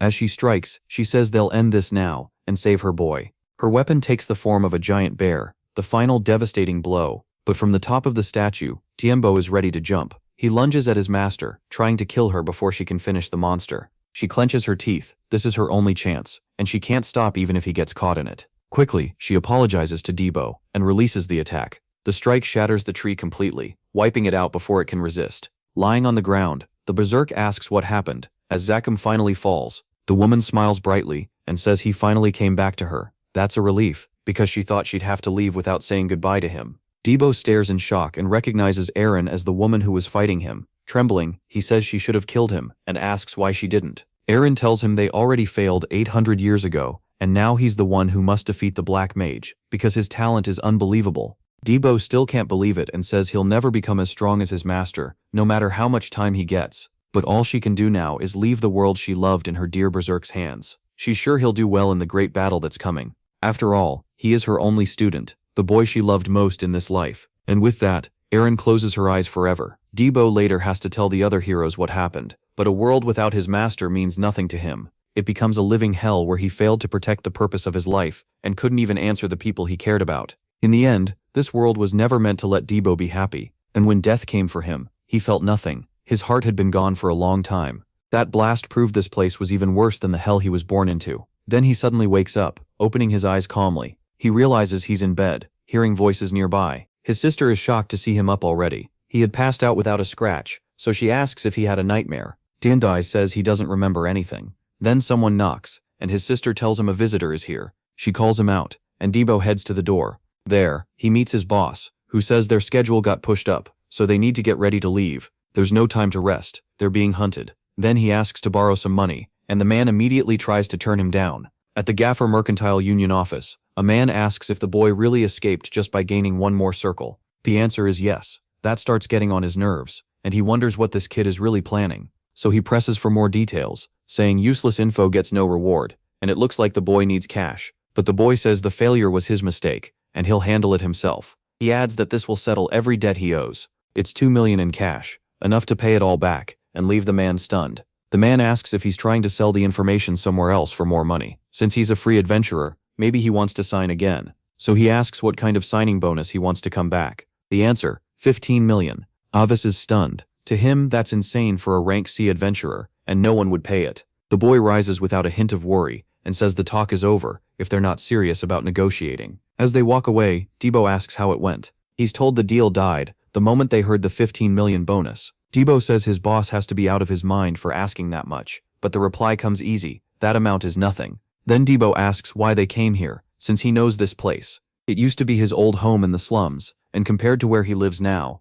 this place is hell. People say this area was once the brightest part of the city. Now it's just a nest of bandits. It may be the worst place to live on all of Victoria Island. A man suddenly comes flying through the air after taking a hit and crashes near the protagonist and Debo. A group of armed men closes in, putting them in a bad spot. Until that moment, the man on the ground thought everything was going fine. Debo says this is where the trouble starts, so they should turn back. This area is every bit as dangerous as he remembers. But the newcomer calls them his brothers and says they're late. He claims these fine gentlemen called him a bandit and beat him up. Tearing up, he begs them to protect him, and Debo is annoyed enough to think the old man has lost his mind. One of the men says they really do look alike, which only makes Debo more irritated. The fat thug points a knife at them and says the old man stole something, sold it, and now owes 3 million to make this disappear. With a nasty grin, the scarred one says nobody saw any theft, so he's obviously innocent, and they should all leave. The old man snaps back, saying that talk is just begging for death. Before it can go further, the protagonist throws 3 million right into the bald man's face and clears the debt.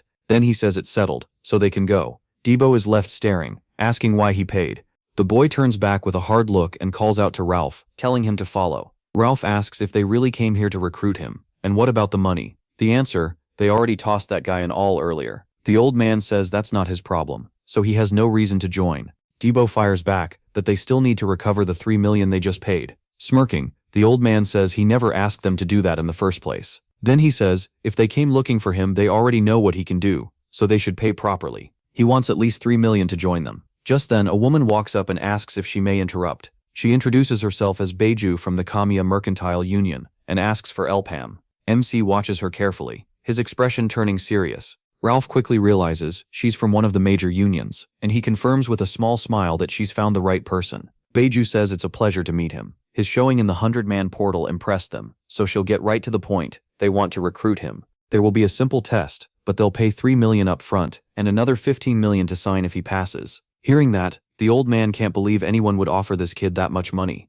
Beiju asks if he'll accept, and Elpam smiles, pleased that everything is going as planned. She leaves after saying the raid is in 3 days and wishing him luck, which gets Debo excited too. The protagonist tosses the money to the old man and tells him to pick it up. That's the bonus he asked for. The contract lasts a year, and if the raid succeeds, he'll get another 7 million, leaving Debo even more confused. The two start bickering, while Elpam ignores Debo's complaints. After a while, Debo can only stare in disbelief at what he sees next, because the blonde girl from the last portal is now with them. He asks why that loud girl is here, and she's told she only came to keep her promise. Sometime later, a boot splashes into a rain puddle. It's Elpam's group, and they say it's a perfect day to raid a portal. There are 5 teams here, 50 people total, and that should be enough to clear the gate. One man complains that with this many people, his share of the money will shrink. A woman steps forward, introduces herself, and explains that this portal is orange rank. It's already at max capacity and marked with 3 seals, but she believes clearing it won't be a problem. Elpam realizes the followers are involved. He didn't expect the Mercantile Union to contact him so soon, which means they've already started using this place for something. Even if the timing is different, this portal was cleared once before, so the plan stays the same. They just need to fire a flare if they find a second portal, which confuses Debo. He's told that means a dungeon hidden inside the limited area, one that has another exit once you enter it. The old man mutters that the berserk is unbelievably dumb, then calls over Elpam. He reminds him that hiring someone doesn't make them the leader. That spot goes to the most capable one. MC smiles and says he's greedy too, so they'll decide the boss by who contributes the most in this raid. The old man perks up, thinking this rookie really took the bait.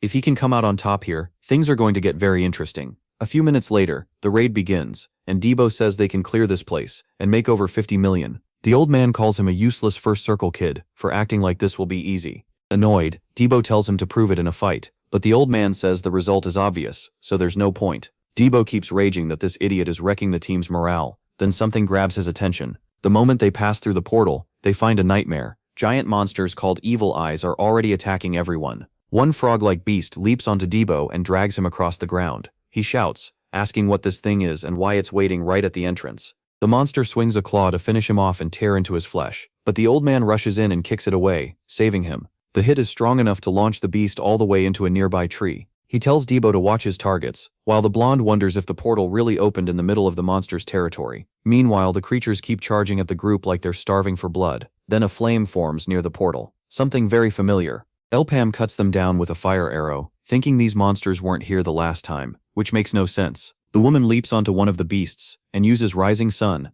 but it dodges by throwing itself aside, catching her off guard. She tries again, and the same thing happens, the monster still grinning in a cruel way. Its movements are so strange that even a seasoned fighter like her can't read them. A direct hit slams into her chest and sends her flying. Several more rush her fallen body, ready to tear her apart. All she feels is anger and frustration, as death closes in. Then, everything changes. Every monster around her is killed at once. Elsewhere, Debo is still struggling against another creature, when he fails to notice someone racing toward him.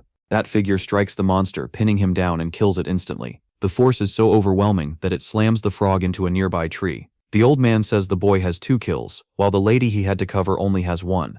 To him, this just keeps getting better, especially since he's already getting paid. The blonde sees how scary those real abilities are, and even if she hates to admit it, says the third circle really is on another level. A beast soon lunges at the old man, drooling as it tries to eat him. He drops it right away with a quick string of punches. He even slips past its wild attacks, saying they move all over the place. But that's not enough. The 2 kids are safe under his protection, but our protagonist is a different story. He guides his fire arrow with telekinesis, proving how skilled he is, and his kill speed is way higher than the old man's. Then, facing Elpam makes him remember something. So he rushes another monster, but it dodges with crazy speed. Ralph was ready for that. He steps in with his fist and says the boy is definitely useful to him. After all, a 50 million contract fee isn't normal, and if a merchants union is involved, the next payout could be even bigger. His eyes light up when he sees a sight he loves. This is the road to taking over the group, and sitting on a mountain of money. He starts laughing, and the blonde can't believe he's actually enjoying all this. The fighter gets even more fired up, saying he's thrilled, and after losing so many of their own, even the beasts start fearing him. But something suddenly smashes into him from the side, stopping him from finishing the frog. It was our protagonist, kicking him hard enough to make him ask what that was about. Bracing himself on the ground, he complains about the cheap shot and asks if the boy wants to fight. The boy says there's no need to thank him, leaving the man even more confused. Then the place where he had been standing gets blasted by a huge area attack that wipes out the monsters there. The fighter asks what that was, because it didn't come from any of the groups attacking them. Meanwhile, the frogs start closing in, trapping the members of the large raid. At that same moment, a spectral arrow is drawn. The one behind it is a mysterious archer getting ready to kill them. Our boy spots a glow above the trees and wonders if that's where the attack is coming from. The frogs then rush him with savage hunger, but the arrows fired his way make it clear the target is the humans, not the beasts. In all the chaos, the boy vanishes among the monster corpses. The archer is startled and notices something odd. It's our protagonist, popping out from behind one of the dead creatures. The young man sees the archer is already casting another spell to strike him. Then he glances aside and spots something alarming. The arrow has already been fired and is flying straight at him. A huge blast erupts through the forest. Watching it, the old man realizes the boy blocked the attack with one of the beasts and even countered right away, a completely insane move. While fighting off another creature, the warrior warns his boss to be careful. The boy looks over, wondering what's coming. A bunch of projectiles are already racing at his back. Then an explosion goes off, and everyone fears the boy didn't make it, but he only ends up with a small cut on his arm. The old man is sure he got hit, yet the boy suddenly shows up behind them almost untouched. The blonde yells to Elpam that they need to retreat. This place is far too dangerous. Still staring upward in shock, the fighter asks how this is even possible. The whole battlefield is under non-stop fire from above, leaving no escape route. More attacks rain down and the other groups panic, shouting for everyone to run. But the shots are so fast they pierce the speaker before he can finish. The others feel the wounds spread through them, and the pain only gets worse. The knight swings her sword and makes a bold move. With a solar slash, she protects one of the people on the ground. She yells that they need to run into the forest if they want to live. They would have already done that, but the creatures are blocking the way. Then a strange fire shot tears through the field and wipes out the beasts. It opens a path through the chaos, so they can escape. Our protagonist made that opening, and the older fighter says he'll move first and handle it. The knight pushes him to quit wasting time and run faster. They press ahead, their steps growing steadier as they head for the exit. But the attacks from above keep coming, trying to finish them off.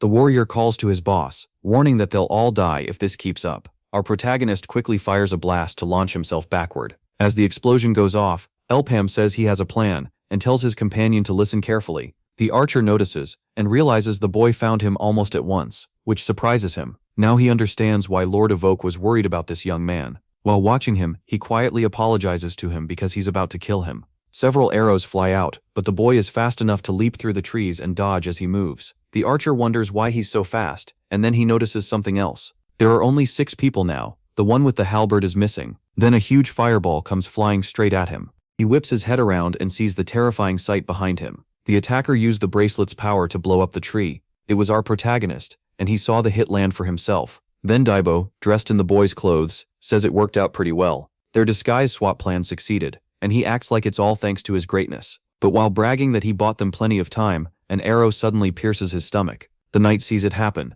and screams as he starts to fall. Our protagonist is shocked too, and turns that way at once. He quickly sees an energized arrow flying straight at him next. The others start getting hit too, and someone nearby cries out that it's impossible. As she screams for help, arrows rip through all of them.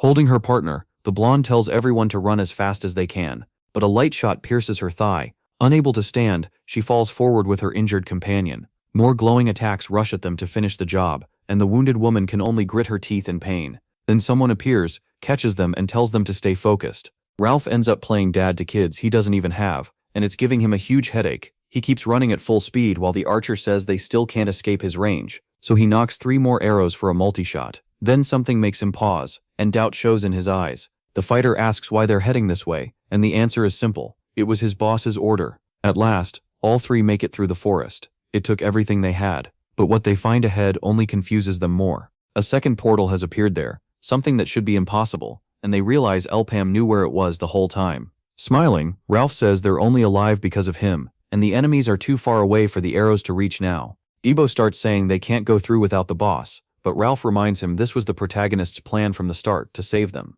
While he says that, he doesn't notice several shots coming from in front of them. The attacks slam into all of them at once with brutal force. The warrior drops to the ground, losing the mage's staff he was carrying. Ralph can't believe it. The enemy got ahead of them far faster than he expected. Then a giant tree trunk, along with the warrior's axe, crashes into them. The impact sends them flying into the portal with tremendous force. All of them vanish into the orange light pouring from it. After that, the forest stays silent for a long moment.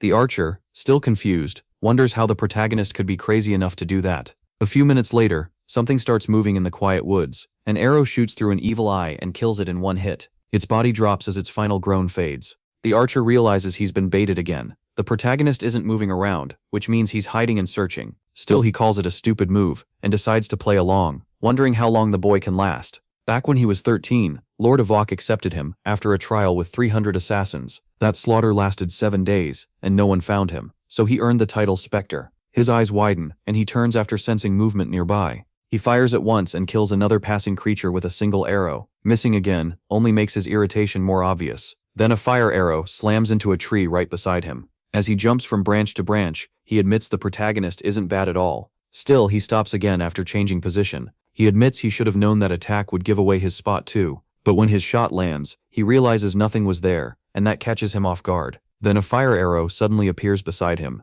making him flinch. That bastard used telekinesis to throw him off, and he can't help calling it a cheap move. The archer crashes hard onto the ground. He stomps hard and escapes at once. 2 fire arrows twist through the trees toward the movement. To avoid dying, the assassin quickly readies 3 arrows. He fires, and the clash with the flames causes an explosion, but the blast ruins his vision, forcing him to shield his eyes with his arm. Then another spell comes straight at him from behind. At point-blank range, he fires to hit the arrow itself. The sudden burst of energy makes the force bounce back. The assassin drops with a groan, writhing in pain. As he gets back up, one name keeps coming to mind: Elpam. This is turning into the hardest fight of his life, as an assassin, and somehow, that only makes it more fun. He lets out a breath, and his eyes turn white. A faint wind moves through the forest, and everything goes still. Elpam listens carefully, thinking it's gotten too quiet. Hiding this long is annoying enough, but masking his presence that well is even worse. He never faced anyone like this in his past life, so this has to be an assassin Kanya sent after noticing him during the 100-man portal. Suddenly, a shout calls for MC to come out,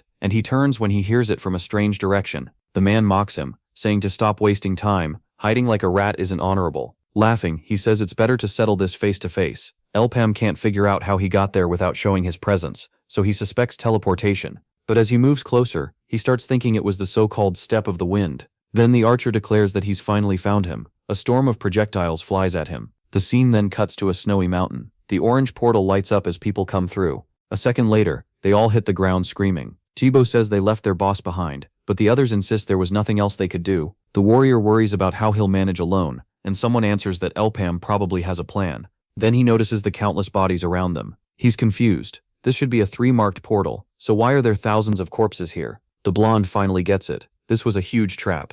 Everything before this felt suspicious, and now it's clear Kaniad serves the Dark Mage. They must have been dragging adventurers here the whole time, and Elpam was right to say they took the bait. Ralph quickly cuts in, saying there's something more important right now. The owner of this place doesn't look happy about the intruders. A massive snow gorilla appears, its arms packed with power. The knight asks if that's really the boss they have to fight here. The older man says it's time to repay his debt, and that they should count themselves lucky. According to him, what they're about to see isn't something most people ever witness. If you had to sum up Ralph in one line, you'd call him awful to deal with. He's greedy, arrogant, and the type who'll do anything if money is involved. But as an adventurer, Ralph is a different story. He's incredibly useful because his skills are top class. He's probably the only healing bishop at the peak of the 3rd circle. The moment he uses his skill, both fighters feel warm life energy spread through them. His wounds start closing fast, almost like magic in motion. So his real class was never fighter, it was healing bishop, which means all that power he showed earlier may have just been raw strength. Ralph grins and tells them to get ready. They need to make their pay worth it.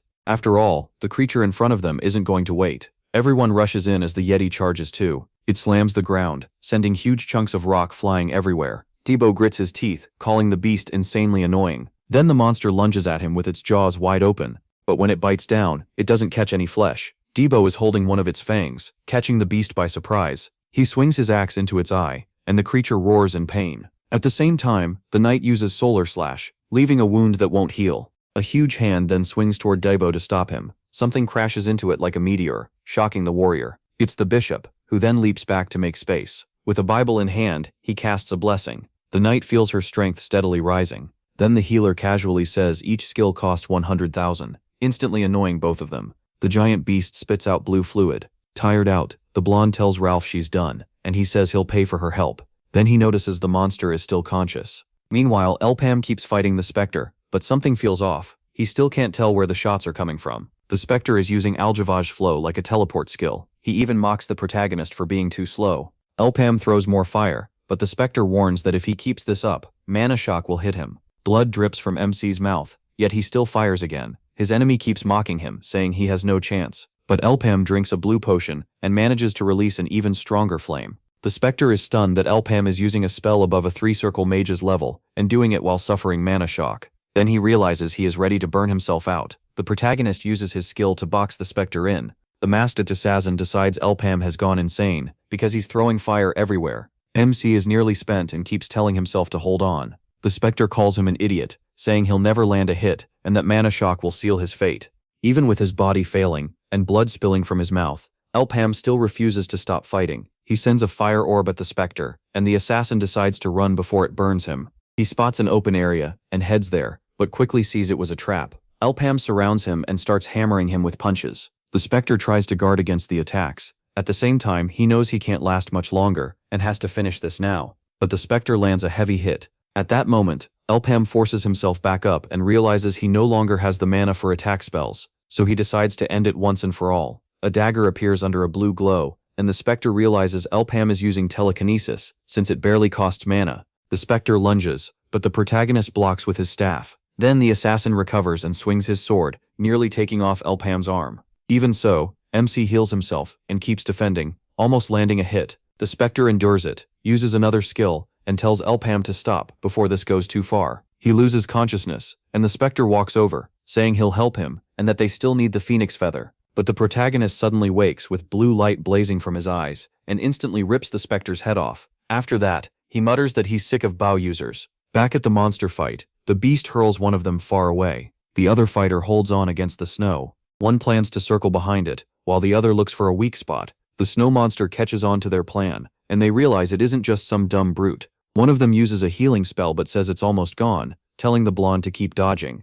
The other searches for an opening and tells them to spread out. The woman collapses, and the younger fighter is badly hurt. Lying there wounded, the boy remembers a lesson about improving his skill. It's the circular technique, and with it he can move in different directions, mostly forward in time. But to strengthen it, he needs a key, either a deep understanding of mana, or a memory he can never forget. After remembering that, he rises and cuts into the monster. The older man is shocked by the boy's power, and wonders how someone so young can be this strong. But the monster endures and keeps attacking. The boy shields the healer, and the older man tells him not to worry about him. Then the boy finishes by wounding the beast again. With hammer in hand, the boy strikes the monster, but it still won't go down. He turns toward Ralph and asks what's going on. Soon the creature changes into a giant mass of ice and breaks apart. Later, while they recover, one of them wakes and asks if everyone died. The boy says he killed the monster, used its hide as blankets, and even tried eating the meat. The other guy calls him brave for that and asks if he stayed waiting for them. He says he had no choice, there's no way out of the portal. He adds that maybe they should rest a bit longer. The boy tells him to keep resting and walks out of the cave. As soon as he steps outside, he runs into another monster and quickly takes it down. When he gets back to the cave, the blonde says he returned fast. He tells her there were some creatures outside, and she says next time she's coming with him. The boy turns that down, saying they should go out one at a time, and tells her to keep resting since Ralph still needs help recovering. After that, the player lies back down, while she thinks the boy is always trying to act cool. That night, the young man slips out of the cave and runs into several more creatures. He beats them all but admits he really thought he might get hurt this time. Then he notices a man frozen in place, clutching a letter. The boy walks over, takes the letter and reads it. It says all of the man's companions were injured by the snow monster, and if someone is reading this, then the creature must have been beaten. The letter adds that a portal out of this dimension is nearby, and asks whoever finds it to deliver the letter to his home. The young man then takes the man's gloves and sword. Soon he leaves with the girl and the injured player toward the portal, but when they go through it, masked men are waiting for them. The young man warns the injured player that this is bad, he can't fight right now. Kiri steps in and battles the masked men. Then an orange beam flashes out and wipes them out. Elpam walks up and says they're late, then tells them to grab some sodas and rest. Elsewhere, a blue wolf and a dark mage sit in a room. As the long-haired man pets the wolf, he says a very skilled person appeared out of nowhere, and no one knows who he is. A follower announces Elpam's arrival to the mage and asks what to do about the contract. The man orders them to kill MC. The follower can't understand why. The man says he doesn't care about public opinion, they'll make an excuse later. The follower reminds him he isn't alone. Meanwhile, back at the hideout, the group is resting, and one player complains the food has no taste. Another snaps at him for insulting his sister's cooking, and Kiri thanks the brown-haired woman. The boy says he never wanted to bring them along, but the blonde points out that Kenya already knows everything, so it's safer to stay together. Elpam arrives and asks if everyone's alright. When someone asks where he's been, he says he was taking care of some business. Ralph then asks how they'll split the reward. The young man blurts out that he really wants to go to Kenya and demand money. That kicks off an argument about who did more in the fight and who did less, until someone knocks at the door. A large man outside asks for Elpam. Earlier, the protagonist had gone to the eye patch man's office to ask for the reward. They got into an argument, and Elpam blamed Kenya. He said the test portal was a trap, and that masked men had been sent after them. The eye patch man was furious, and said he'd bring Kenya down. MC asked if his testimony alone would really be enough. The man said he could sway public opinion and ruin Kenya's name, though they might strike back. So in his view, Kenya had to be crushed completely. Later, the man went to Kenya and apologized, claiming it was all a misunderstanding between him and the merchant union. He added that he had acted rashly because he's still young. He also said the boy was an official business partner of Garfor, and regretted that it looked like someone had been stealing from them. The woman answered that she couldn't pay the promised contract fee, and he said that was fine. Then he said the incident made him realize how valuable human life is, and now he wanted to treat people properly. She asked what he meant, and the man smiled coldly. He said he had skilled guards ready, and that protection would cover Elpam's group too, since they were a strong team. He added that if anyone tried to attack the protagonist and his people, they'd also be taking on the Garfor Merchant Union. Back at the hideout, the group is stunned by how big the reward is. Then they ask if the guards outside are from the Garfor Merchant Union, and they're to protect them. Ralph starts bragging that he was useful to the team, then praises Elpam and everyone else, especially the young player. He says the boy is crazy strong, and wonders how someone that young got such powerful skills. The boy says he keeps dreaming about a woman, and sometimes they fight together like they've known each other forever. When he wakes up, he remembers she was using a certain skill. Elpam is shocked by the boy's dream, and thinks back to how everyone knew before his regression that Daibo and Oren were together. If the woman in the dream is Oren, then maybe some of his old power returns while he's asleep. That makes him wonder if changing the past before his regression caused something to go wrong. Ralph keeps going, saying he can't understand how both boys improved their magic circles so fast at their age. Then he turns to the blonde and says there's nothing special about her, so maybe she should go back to Signa. Earlier that day, Kiri had gone to the center. A boy there said he was surprised she made it out of the portal alive. He asked if she was meeting the master, and she said yes. The young man told her she'd lowered herself by siding with the explorers and said she should resign. Inside the master's room, he asked if she really wanted to be dismissed, and why she had joined that infamous group. Kiri said she couldn't explain yet. The master then said he'd report to the superiors that she joined the explorers as part of a secret mission, but she'd need to send a report every 3 weeks. He ended by telling her she was still his disciple, and an eternal knight of the Signa Knights. Back in the present, Kiri tells Ralph she won't leave the group, and she can grow stronger too. Elpam cuts in and tells Ralph to stop judging everyone else's strength. After all, he was the one MC sent to clean the second floor, and if not for Dimabo, they'd all be dead. Ralph argues that enemy wasn't normal. He fires back, asking if the snow yeti was normal, then says he once hunted a yeti by himself. That leaves everyone stunned. Elpam thinks to himself that happened before his regression, and if Kenya's assassins weren't so strong he could have handled everything alone. Ralph calls him a liar, and asks how someone who was a slave until recently could have that much power. The protagonist tells Ralph he can prove it if needed, but Ralph quickly backs off and says that's not necessary. Elpam then tells everyone they need to get stronger before the next raid, and says the answer is violence. Elsewhere, the Dark Mage asks 2 disciples how much Gaffer knows about the deal being rigged from the start. They say they aren't sure, maybe only the executives know. The mage says killing Gaffer would be easy, but the real enemy is the Maple Association. He explains it was the same 8 centuries ago. Under Empress Signa, the Sigmund Knights, the Explorer Association's resistance, and the Nova tribe formed an alliance. After the 6 heroes were sealed, that alliance became their only real threat. Still, if this were only a fight with the Merchant Union, they wouldn't need the superior's help. He ends by saying he hopes Elpam will be a worthy enemy. Later, in the forest, the group trains to improve their strength and sharpen their skills for the fight against the mage. After training, they return to the lodge. Ralph, covered in bruises, asks if that was really training. He says it felt personal, but Elpam answers that he only adjusted the session.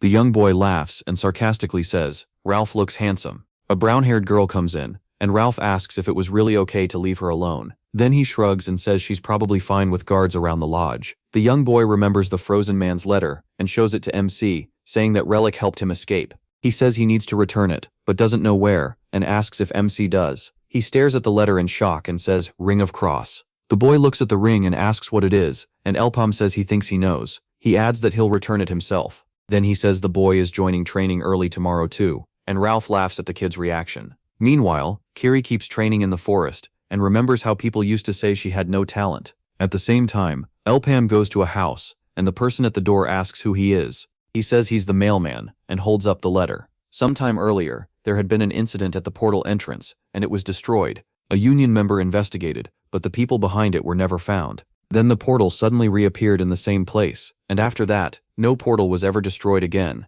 He looks at the hooded person, and she asks how he found this place. Elpam thinks about the Cross Hunters, a secret group that knew the portal was a trap set by the followers. They destroyed it, making a noble sacrifice no one ever noticed. Then the protagonist says he came to return the ring, and adds that he doubts they're in the mood to reward him. The assassins aim a weapon at Elpam, but he starts warning them that if they hurt him, they'll never learn where their leader will be exposed. One of them demands to know who he is. He answers calmly, "Nice to meet you, Cheryl." MC remembers knowing her in his past life after she joined the Resistance, when the Cross Hunters were disbanded. They fought side by side in countless battles, until one day she gave her life for him, and he still plans to repay that debt. Then Elpam gets straight to the point, and tells them to abandon the branch in Cunning, because the followers have already exposed its location. He goes on to say he recently got something. He opens the box and reveals a severed hand, saying the Kenya Merchant Union had something worth seeing. Cheryl asks what he means. Instead of answering right away, he tells her to look closer and shows her the hand. She spots a tattoo on it, and says it belongs to a follower. She adds that this mark only shows up when mana is poured into the skin.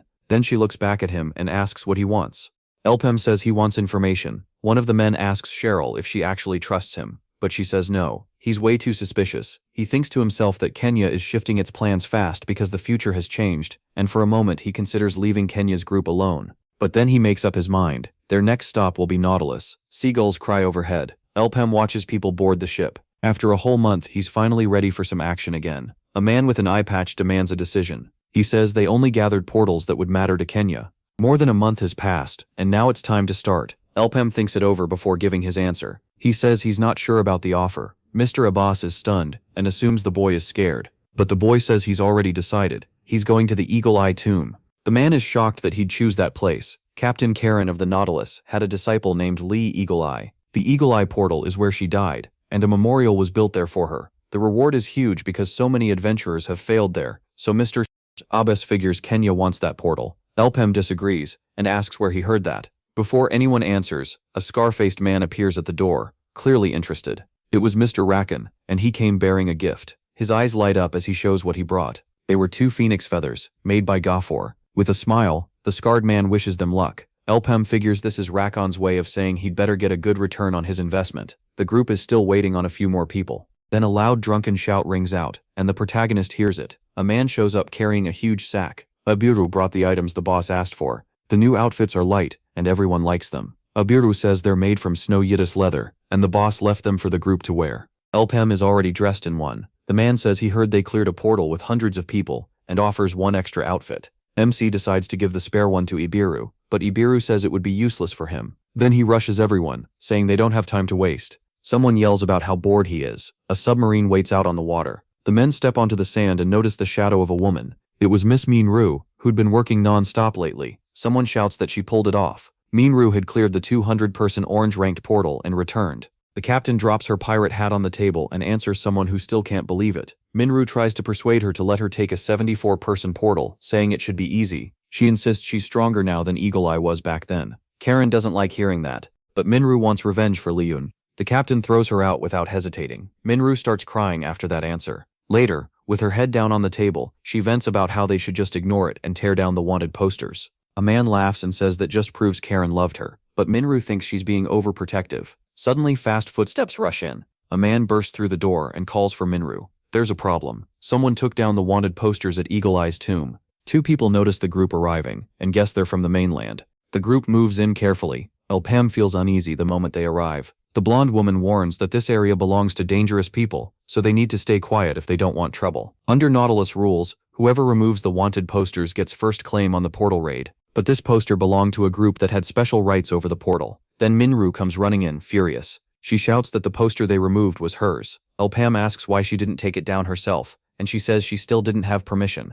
She needed approval, because Captain Karen was her mentor. Minru calls them idiots and says the posters on that ship were meant for pirates. Anyone who wasn't a pirate had no right to touch them in any Nautilus portal. A man spits something out and laughs at the whole mess. He flat out refuses to give the poster back. Then the group introduces itself as the Pirates of Ibaru. From the back, Ibaru steps forward, laughing like this is all hilarious. Minru snaps that they can't call themselves pirates if they aren't really pirates. The boy acts offended, saying he won't be compared to some fake pirate. He asks if she seriously doesn't know Captain Ibaru of the Pirates of Ibaru. Then he argues that if a pirate leads the group, that makes all of them pirates too. Minru is glad someone else joined in. It was Mr. Prolinso was Mr. Prolinchu. It was Mr. Prolinchu. Pautspelsinneting dots, Aslio y.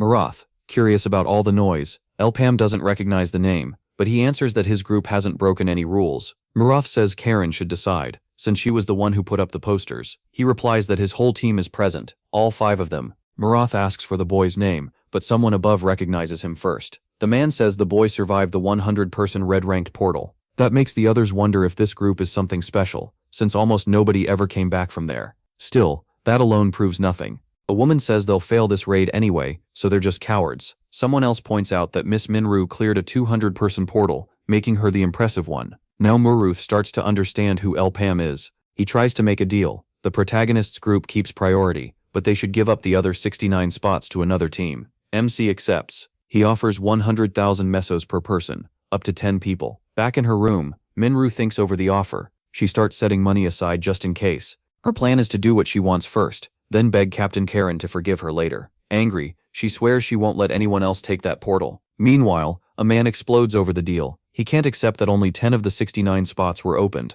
690,000 mesos just vanished. Nobody wants to go back now, saying the followers changed their minds. Elpam thinks there's no point taking back what was already said. Their real goal is to kill Minru, Captain Karen's second disciple, inside Eagle Eye, where the first disciple died. After losing a second disciple in that same portal, Karen would break down and shut everyone out. The followers would use that to wipe out all the pirates of Nautilus. That was supposed to happen 2 years later. But now everything has changed. Mania is already moving money through Nautilus, which means the plan is moving faster, and he has to stay ahead. He can't make the same mistake again, and he needs to use less mana. Minru can only think about all the money that was lost.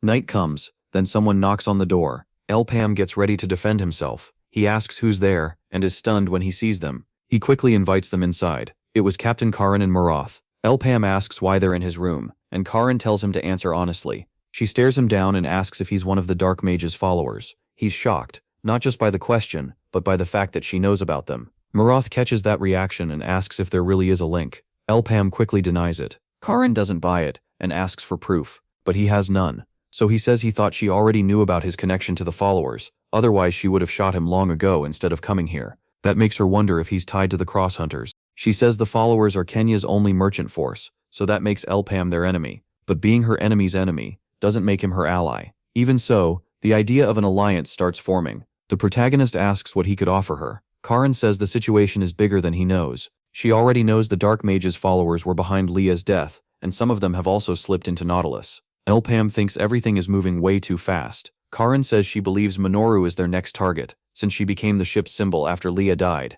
If Minoru falls, Nautilus will fall into chaos, so they begin to negotiate. Karen asks him to protect Minoru in Eagle Eye Tomb, and in return she'll give him a treasure from Nautilus. Soon people begin entering the portal. Minoru stares ahead, lost in thought. A bright light spreads around them. Then everyone is inside. The blonde woman reminds them this isn't some field trip. A giant paw suddenly drops in front of the 3 fighters. It's a small green monster staring at them, and they think about taking out the baby until a much bigger one appears. It comes out from behind the rocks, all huge jaws and massive teeth. The warrior instantly gives up on attacking the baby once he sees the mother. Gunfire erupts. The creature takes repeated hits and starts weakening. They plan to kill them one at a time, but the shots only bring in more of them. They were only Dracos, but they were fast and enormous. Then a huge explosion rips across the battlefield. The 2 fighters are giving everything they have to bring the creature down. It finally crashes to the ground, wounded, and Zio realizes his plan is working. The red-haired pirate opens fire with her weapon. More Dracos keep pouring in, ready to tear apart anything ahead of them. Elpam turns away from the group, saying he has something else to handle. But the monster is too strong. It slams the fighter down with brutal force. Then it starts smashing through everything in front of it with its giant jaws. Its roar grows louder and louder, and the fighter responds. Elpam says they're fighting with no teamwork and starts showing them what to do. Debo answers that from now on, they're one team, they fight like family. He would take the front and throw the battlefield into chaos. Even if they doubted his skills at first, that was fine. All he had to do was keep pushing ahead no matter what. He'd ignore any attacks coming from behind, because his father would cover him. It was embarrassing, sure, but it meant he'd stay alive. Ralph would become Debo's shield and stop fighting only for himself. From now on, he'd protect him no matter what. Together, they charged the Dracos. Then they put the plan to work. They rushed in and wounded as many beasts as possible. Ralph spotted one closing in on the boy and shouted for him to turn around. Then he slammed straight into the Draco. In that moment, he understood how strong a father's love could be. Kiri, meanwhile, had the most important part. Her power stopped enemies from healing after being burned. That let her finish them off for good. She jumped into the fight against all of them, burning through the monsters and making fast progress. Elpham praised her. Kiri thought it all felt too easy, but the three kept following orders. Two men stood by the portal. One of them noticed someone familiar coming up. It was Kavril, arriving with his invasion team. He said it was urgent, and Minoru needed to hear it right away.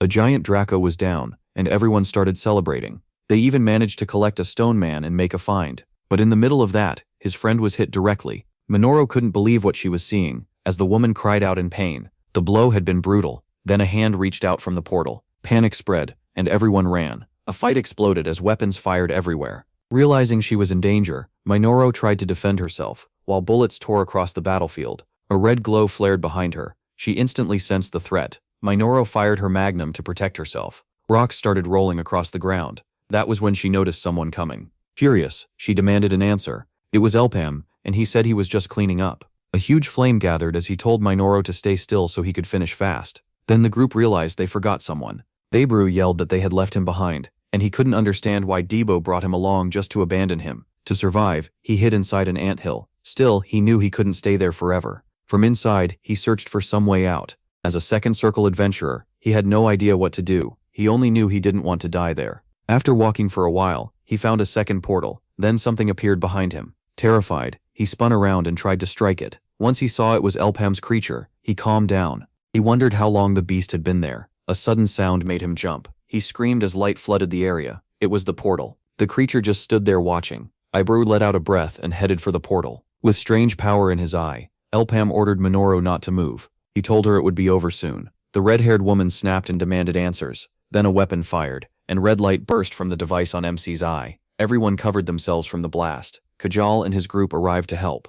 Elpham immediately ran, and the white-haired man ordered everyone to chase him. Karen had sensed something was wrong and sent Kajal's group through the portal. Minoru asked if Karen had really given that order. Then the man arrived at full force. He started tearing through everyone without stopping. Kip fired back and opened up with his gun. A brutal fight broke out. Now everyone was after Elpham. Flames spread in every direction. People were terrified when a massive explosion hit. Like a fugitive, Elpham hid and watched his attacks land. He kept running until someone started shooting at him. Minoru, firing at incredible speed. She kept pulling the trigger, trying to bring him down. He ran to stay ahead of the bullets. He kept going until he spotted a portal. The others kept fighting to stop him from escaping. A red beam fired from the device in his eye. Then he used his power to help himself escape.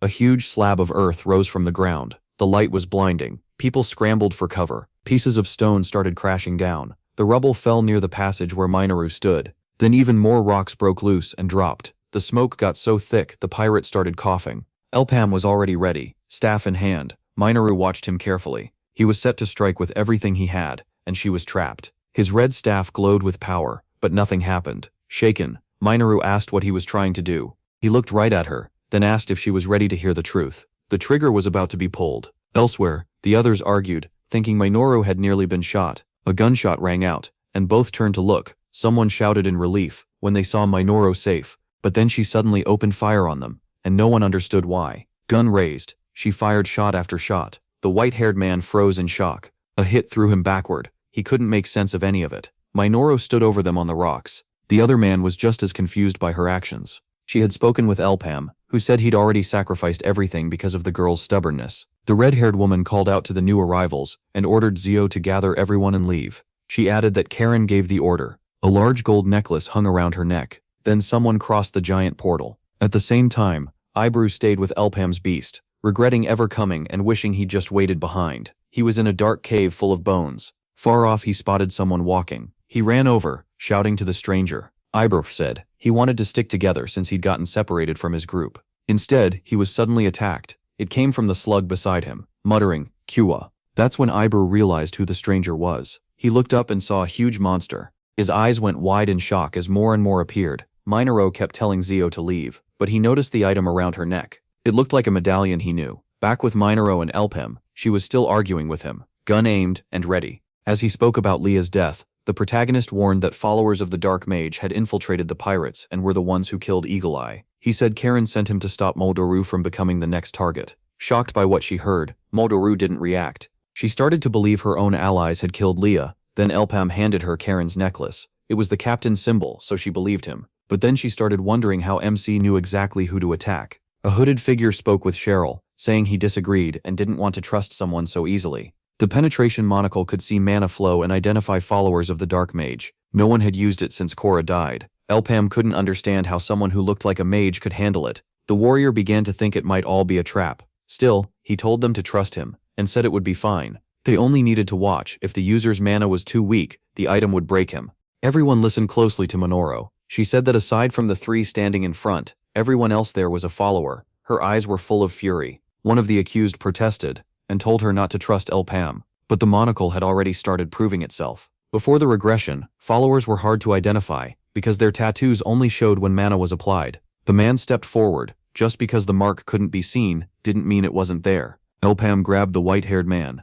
and a tattoo appeared on his forehead. It glowed red for everyone to see. It was the Dark Mage's mark. Everyone was horrified by the monocle's power, and Minoru instantly started shooting at the followers. Battle erupted inside the cave as the fighters struggled to understand how there could be so many followers. A scattering cannon blasted at full power. Minoru led from the front without fear, while the pirates shouted and fought back. Elpam had spent too much mana tracking the followers, and didn't want to stay at a disadvantage. In the distance, he spotted a second portal. Minoru yelled at him for trying to hide. She said she'd finish it alone, and told him to leave if he didn't want to get hurt. A skull-shaped object released its power. The fight still wasn't over, and everyone stayed ready. Then everything went dark, and Minoru couldn't see a thing. A beam of light appeared far away. The sound made her flinch. A man said she shouldn't be able to see anything, and warned her to get ready. No one understood what was happening. The pirates were blind. Someone aimed a weapon at Minoru, planning to send her to the same fate as Eagle Eye. A deafening shot rang out. That left Minoru trapped, but Elpam saved her.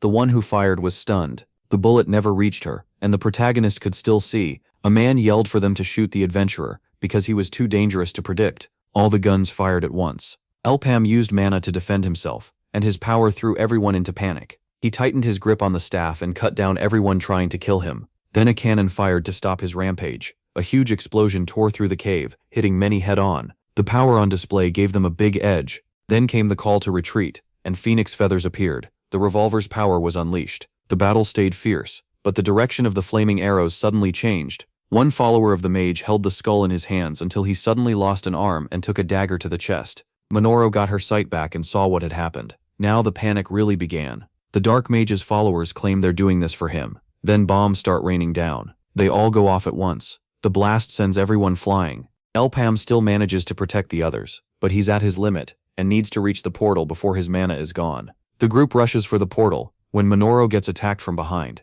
Elpam tries to save her with his power, but the follower keeps tossing bombs. They hit the fighters head-on. A huge explosion rips through the cave, sending debris everywhere. Minoru is hurt badly, and can barely endure the pain. Then she realizes another bomb has already struck. The ground caves in. A crater opens up, and the portal is destroyed. Seeing the portal in ruins, the adventurers fear Elpam, and the others are gone. But one of the young men tells them not to panic. The portal should come back soon. Right now, they need to focus on the real goal, killing Minoru. Using corkscrew, Pedro lunges at her, and she blocks with her weapon. But then he activates his admiral wings. That instantly alarms her. Her defense did nothing. Her only choice is to leap away from the next punch, one that would have knocked her out cold. Landing cleanly, she moves behind the young man and fires shot after shot without stopping, using both pistols. Clinging to her opponent, she turns his body into a shield against the other's attacks. It works perfectly, and buys her time to strike back. Even wounded, the follower of evil keeps trying to finish the mission. Then a shot slams into his stomach, followed by one to the head, killing him on the spot. His allies cry out his name.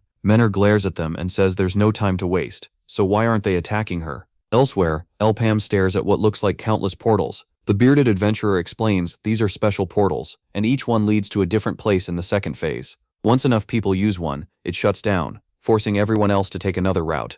3 of them pass through and safely reach the other side. Then Ibiru comes running, chased by monsters, screaming and thanking the trio for saving him. Debo immediately tells him not to come closer, and to keep running past them. Elpam shows up and using his artifact lands a heavy blow. One ally, shaken, says these monsters aren't normal. They're wearing the crew's clothes, so they must have once been human. Worse, even headshots won't kill them. Troubled, Elpam can't understand it. How can a monster have no core, and why is this different from his past life? Looking closer, he spots a mana thread connected to the creature's bodies, stretching all the way behind a wall. Meanwhile, Daibo keeps fighting on the other side. Mana drained, Elpam grabs his head in frustration. He can barely keep his ability going. Sensing danger, one adventurer yells at him to move before he gets hit. A huge blast suddenly wipes out the monster attacking them. Mina appears, revealing she was behind it. After firing several more shots, she lands beside the group. No time for talk. She just warns them to get out of the way, unless they want to be blown apart. Then she fires an insanely powerful attack that even sends stones flying off the ground. From the floor, Elpam looks ahead and sees a giant crater. Even then, there are still too many monsters, and they're ready to attack again. The red-haired girl says she might be able to fire another shot like that if she uses all her mana, but Elpam cuts her off. She may need that power later. Instead, he asks her to give him 3 minutes before making her move. That's all he needs to clear the portal. While fighting, Debo can't figure out why these monsters won't die no matter what he does. Then his luck runs out when one grabs his neck with crushing force. But another adventurer saves him just in time and tells him to quit whining and swing his axe again. Annoyed, Ibru keeps hacking away, yelling for the creatures to just drop already. One of his blows lands, and his ally praises the hit. But a huge tentacle rises from the ground, proving the fight is nowhere near over. A giant monster emerges in front of them. Furious, it was woken up. That leaves the red-banded young man regretting the move he thought looked so cool. Trying to stop it, the adventurers unleash everything they have. At the same time, Elpam feels like his heart might burst if he keeps going. He can't risk advancing to the next circle, so this is his only choice. It reminds him of his past life, when he got stuck the same way and had to find another path to grow stronger. That method uses mana stones, which were supposed to be only for reaching the next circle, but since they carry a monster's life force, Elpam wonders if his core can turn that energy into mana instead. In theory, it could restore lost mana, as long as he can control the surge. To do it, he has to guide the mana to his heart through his bloodstream and survive until the process ends. Still fighting hard, Minoru hears a voice praising her work. She turns and sees MC, who tells her to get ready to use that special ability. As the battle drags on, one adventurer notices a mushroom growing from his body. He realizes this is how people get turned into zombies, so he cuts his own arm to rip the mushroom off. Then he uses healing magic to restore the wound and shouts a warning. Don't let the tentacles touch you unless you want to become one of those disgusting zombies. Debo starts wondering if this thing is the area's boss. At the same time, Cheryl sees the group is moving too slowly, and if that doesn't change, they'll all die. The axe-wielding young man steps up and tells everyone else to fall back and find safety. Set on becoming the hero, he charges the creature with everything he's got, and gets hit straight by its tongue. As he falls, he realizes someone stepped in front of him and saved him from dying. On the other side of the wall, Minoru gets instructions from Elpam. He tells her to hold the ability steady while he handles the aim. That should finally open a path to the area where the rest of the group is fighting the boss. With no time left, he tells her to start their one chance is now. Minoru obeys and fires her crushing bullet, which tears through the wall and leaves destruction in its wake. In his head, Elpam begs the shot to go faster, before he and Minoru run out of strength. Pushing with everything left, he tells her to hold on, then releases several fire arrows. They boost the crushing bullet's speed and make the attack even stronger. One group member shouts that he's out of ammo as monsters close in. Another tries to help and tells him to be careful. Thinking fast, Elpam realizes these coreless monsters were tricked and turned into puppets by the true core owner, the boss hidden behind the massive stone wall. That's why they seem impossible to kill, so if they want to end this, they have to take down the leader, not the minions. Clenching his fist, Elpam steps in and prepares rocket impact, fully shattering the core of the creature controlling the others. On the ground, everyone stares in shock as a massive explosion erupts, and the smaller monsters blow up instantly too. Tears in his eyes. Ibiru is just relieved to still be alive. With the process finished, Elpam smiles and says the portal is clear now. Minoru then remembers the past. Her parents were awful, and Lee was the only one who stood up for her against them, becoming her biggest hero. Speaking to the woman, Minoru says it's been 10 years since their master took them in, though it feels like yesterday. Sadly, the girl says at least her friend is with Kiri. Even so, she feels pressured, like the gap between them keeps growing every minute. Flicking her ear, the woman teases that confidence has never been her strength. Then she gently tells her not to feel pressured. She'll always stay by her side. Back on the battlefield, Debo asks Kiri if she's okay. She says yes, thanks to her new gear, but Ralph snaps that she's really only standing because of his healing. Suddenly, something grabs the group's attention. When they move closer, they find Lee's body tied with ropes to a stone. One of them wonders if she tied herself up before turning into a zombie mushroom. In her pocket, they find a letter saying the Dark Mage's followers have returned, and already dug deep into Nautilus. She won't be able to return soon, so their master has to act. She also left a note for Minoru, warning that half the group were traitors. Because of that, she must trust no one. Reading it all makes the red-haired adventurer break down in tears. Meanwhile, outside the portal, the Dark Mage's followers say the others should have been back by now. One man says Cadril took the knight's fragment, so there was no need to worry about the team's safety. Then one of his allies is struck, and everyone realizes they've walked into a huge ambush.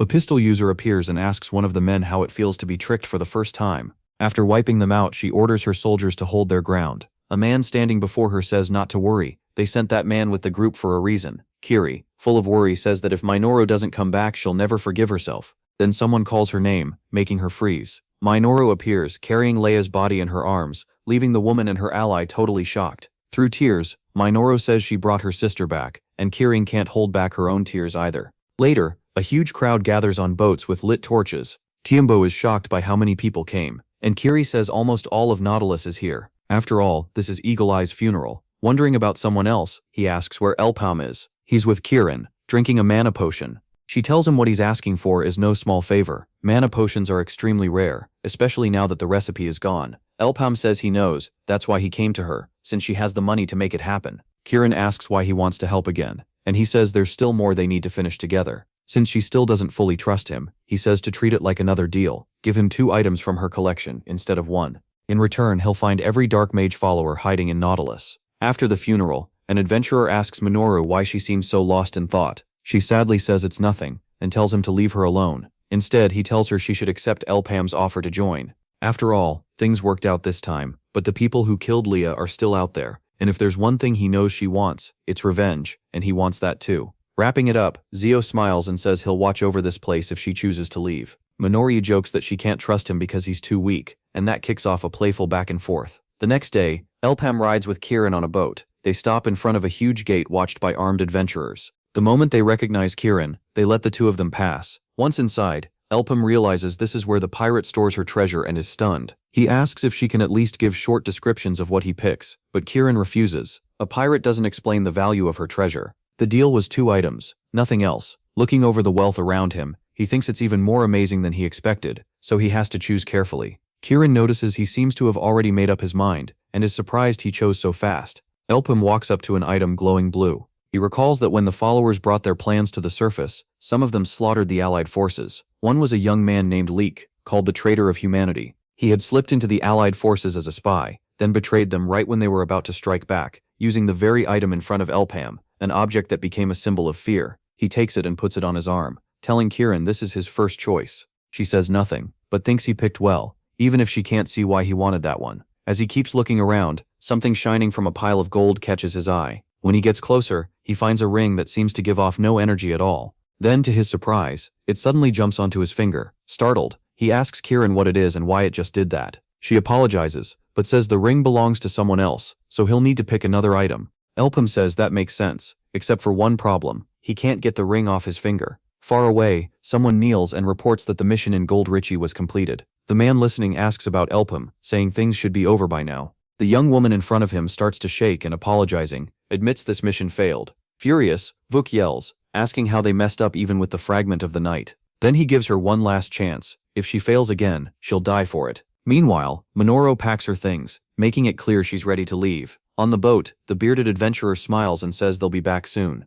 He also tells Vay to work on his dart skills while they're gone. Turbo asks Elpam if they can head out, and he says yes, but Minoru shows up and tells them to wait. Then she asks if there's room for one more on the boat. Elsewhere, 2 people are desperately fighting for their lives. After seeing one of their allies get wiped out, one young man tells the other to keep running, while his friend yells back not to turn around. The braided young man shouts that if this keeps up, neither of them will survive. Spotting what looks like a trap, Booker tells his friend to run, then activates it with a sigh. The move works, but before he can escape too, a giant sword slams straight into him. Wounded, he tells the other young man to get out while he still can. Behind them, a knight in armor on a skeletal horse gets ready to strike again. Mr. Abyss, angry, demands to know how Elpam can walk into his office after coming back empty-handed. Completely calm, the protagonist says he has a plan.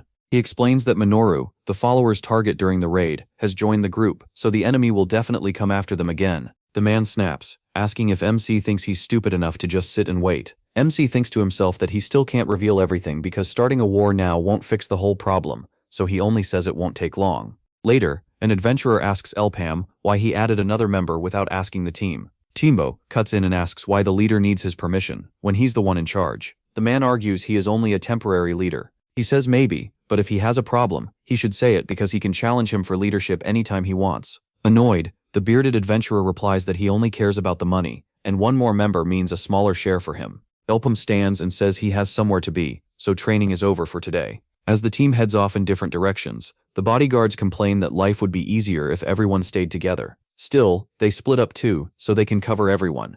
Thinking back to what Kiri told him, Elpam goes to meet the owner of the ring that still won't come off. When he arrives, he tells the blonde young woman he came to ask for her approval, leaving her confused. Showing her the ring, he says he wants its ownership transferred to him. Her eyes widen in shock the moment she sees it, then she says she can't do anything because the real owner isn't here right now. Elpam asks where he can find him, and she says he'll have to rescue him first. Pyrer, the tracker of heroes, the same young man who was fighting the skeletal knight. It turns out that on the day of the apocalypse, humanity's last hope when it stood on the edge of extinction was Evan, the successor of Freud, Luminous, the challenger of fate, Phantom, the great thief, Mercedes, queen of the elves, Aran, the axe heroine, and Shade, the mysterious hero, the 6 legendary heroes. Together, they showed the world overwhelming power, and through the miracle they performed, they gave humanity hope that one day the world could be saved. But that never happened. During the battle with the Black Mage 800 years ago, the heroes' items fell into the rift of time and started appearing in the portals of this era for some unknown reason.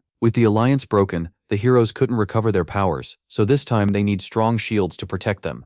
Elpam says he'll act as bait to draw out the followers and also bring the Maple World factions together to build a stronger alliance, and finally change history. As they near the destination, Debo is amazed by what he sees. Then Elpam tells everyone to place a marked piece of cloth somewhere on their body. As soon as they do, a huge portal opens. Menor is stunned and says they never would have found that on their own. The protagonist thinks to himself, with the ring still stuck on his finger, that he has to save Pyre no matter what, since Pyre can track the hero's items. Inside, in a fortress, the axe user celebrates clearing the first portal in only 3 hours. Kiri tells him to wipe the ash off his face, then says the job was easy. The red-haired girl looks surprised and asks if he only had the first circle, but he proudly says he's a genius and grows fast. Elpam joins in and warns him not to rush, because despite what people say, raising your circles too fast isn't always good.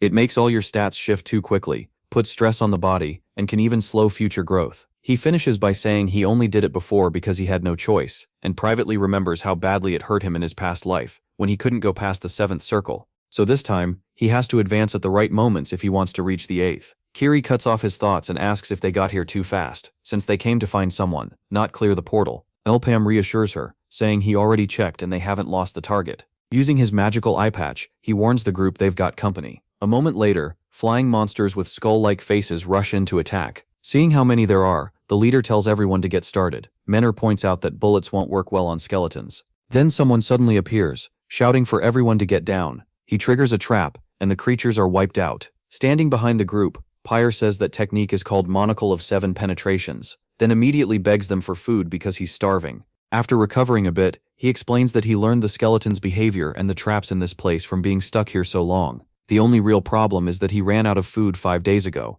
and there weren't any monsters around to eat. Pyre says he survived by hunting, but Elpam cuts him off. He has something he wants to ask first. Then he decides to hold it until Pyre finishes eating. Glad to hear that, the red-haired adventurer says if Pyre knows where the exit portal is, they can just rush for it and skip fighting the boss. Hearing that, Pyre drops to his knees and begs them to guard him for 3 days, because he still has to find an item, and if he leaves now, his friends died for nothing. He admits he's bad at fighting, so alone he'd end up just like the others. If they help, he promises them a reward. Curious, Elpam asks how he expects to find it in 3 days when he failed for a whole month. Tienner explains that he never searched the truly dangerous areas. Somewhere else Evoke says his plan is finally starting, and this time MC won't get away. Then someone appears behind him and asks if he's really sure about that. When he turns around, he comes face to face with a spider-like figure, who says it's pathetic that he still can't handle one small explorer and asks how long he plans to keep embarrassing himself. Dropping to his knees, Evoke says he has no excuse for his failures and will take any punishment, but begs for one last chance, since his plan is already moving.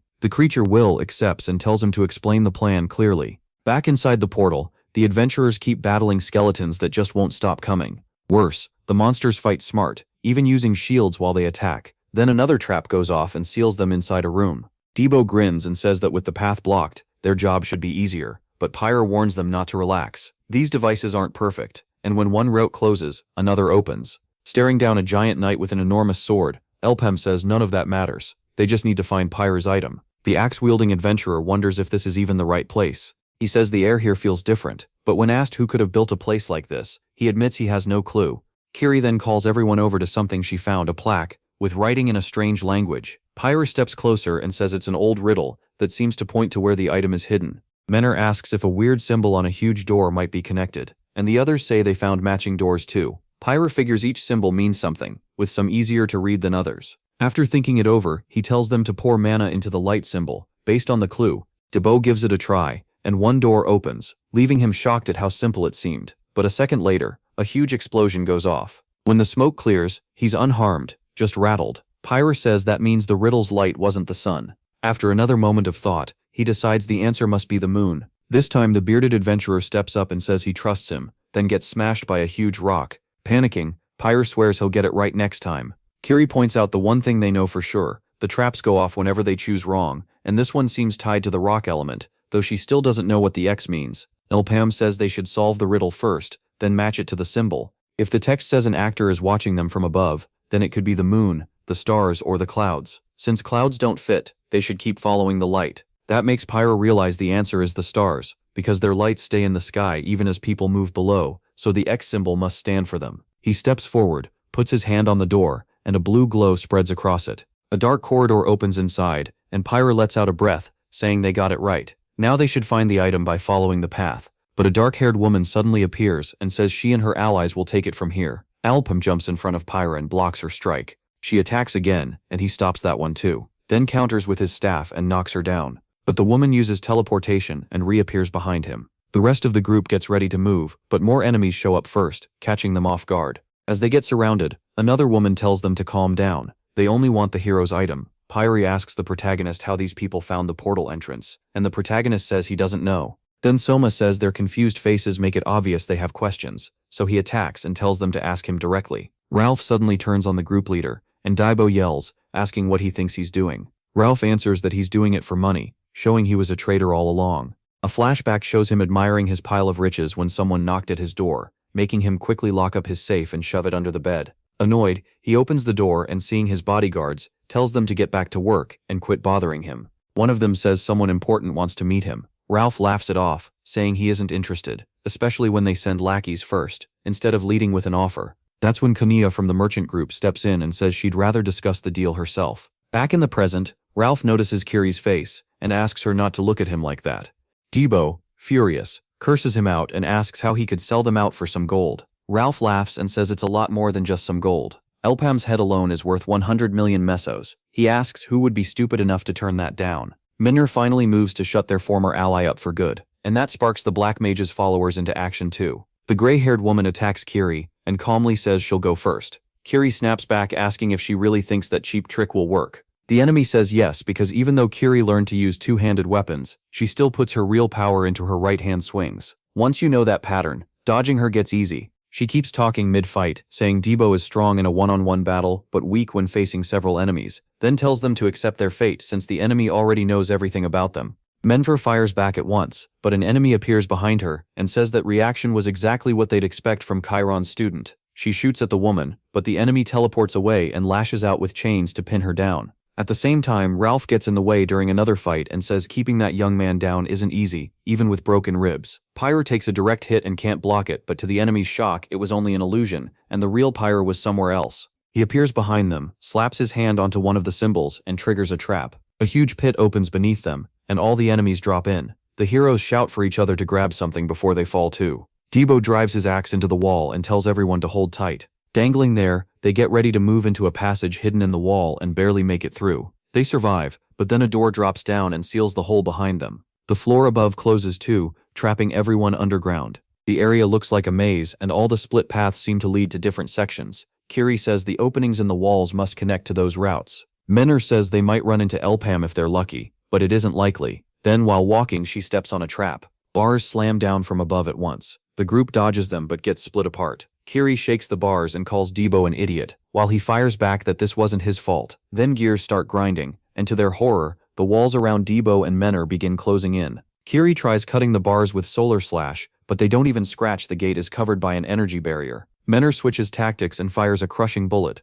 blasting the gate. On the other side, Kiri braces herself and the bars bend like they're about to snap. Still, they don't break, and the blast slips through them instead. When the smoke clears, she looks up with hope, but sees it didn't work. Then she notices the walls are closing in faster. Debo plants both hands against them and tries to hold them back. He roars with effort, and for a moment, it actually works. Kiri sees that and shouts his name. Debo growls that he refuses to die like this. Menor braces herself too and calls for Kiri's help, saying she doesn't want to join Leah that soon. On the other side, Kiri desperately searches for some way to help. Sweating hard, Debo says they need a new plan. He admits he hates owing people favors and wanted to save her someday the way she saved him before, but since that won't happen now, he tells her she'll have to play the hero again and save him one more time. Kiri smiles and calls him an idiot for joking at a time like this, then tightens her grip on her sword. She yells for him to hold on a little longer. If the gate runs on magic, then something nearby has to be feeding mana into it. As she runs, she tells Debiho he now owes her 2 favors, and better not die before paying them back. At the same time, Elpam and Pyre are running from Kanya, and she says both of them are monsters. They hit a dead end, and the maze is so twisted they have no idea where to go next. Looking back at the pursuers, Elpam yells for them to wait. He grabs his spear and activates a skill. While falling back, he and Pyre attack to force the enemies away. Ralph shouts that they shouldn't underestimate them. The woman says they've got them trapped, and they can't keep running forever. Then something appears above her. It explodes, hitting one of the group and forcing the others back. She comes out unharmed, and the man tells her not to die before she pays him back. One of them throws a knife at Fur, and she blocks it with her protection talisman. But the attacker boosts the blade with a shuriken blast. Right before it hits, someone yanks her by the neck and pulls her away from the blast. Elpam drags her off by her clothes, while she complains about her neck. Once they're far enough, he drops her to the ground. As their pursuers close in, he gets ready to fight. Using his skill, he lands a hit right in one enemy's stomach. The others keep throwing boosted knives, and he starts weaving around them. Every blade that lands blows up and tears through the area. Soon, Elpam is surrounded by dozens of Kamiya members. Even so, he cuts down anyone who gets too close, but there are too many, and he starts wearing out. No matter how many he drops, more still circle him. They stare at him in shock and call him a monster. Meanwhile, Kiri reaches a device releasing a surge of energy. Worn out, she wonders if this is the one she needed. If not, she doesn't have time to search for another. Still, it's clearly feeding mana to the whole area. Studying it, she senses a huge amount of mana and realizes breaking it could free her friends. But someone behind her calls out with a smile. The woman attacks with Badu Jutsu and hits her head on. Kiri stops and turns to face her, and the woman says Kiri's luck just ran out. Kill her, and the other 2 die too. She keeps pushing, saying Kiri is the weakest of the 3, and this couldn't be easier. Kiri tells her to move. She doesn't have time for this. Cassia introduces herself and says she can't do that, then calmly asks to talk it out. Kiri grabs her sword and uses Rising Sun, telling Cassia to shut up because she's busy. Taking up her weapons, Cassia calls her foolish and stubborn, then says she'll have to kill her. As Kiri blocks, she wonders how Cassia carries so many knives. Then she realizes some of them are fake. One flies straight at her, and when she dodges, she sees the damage it does to the ground.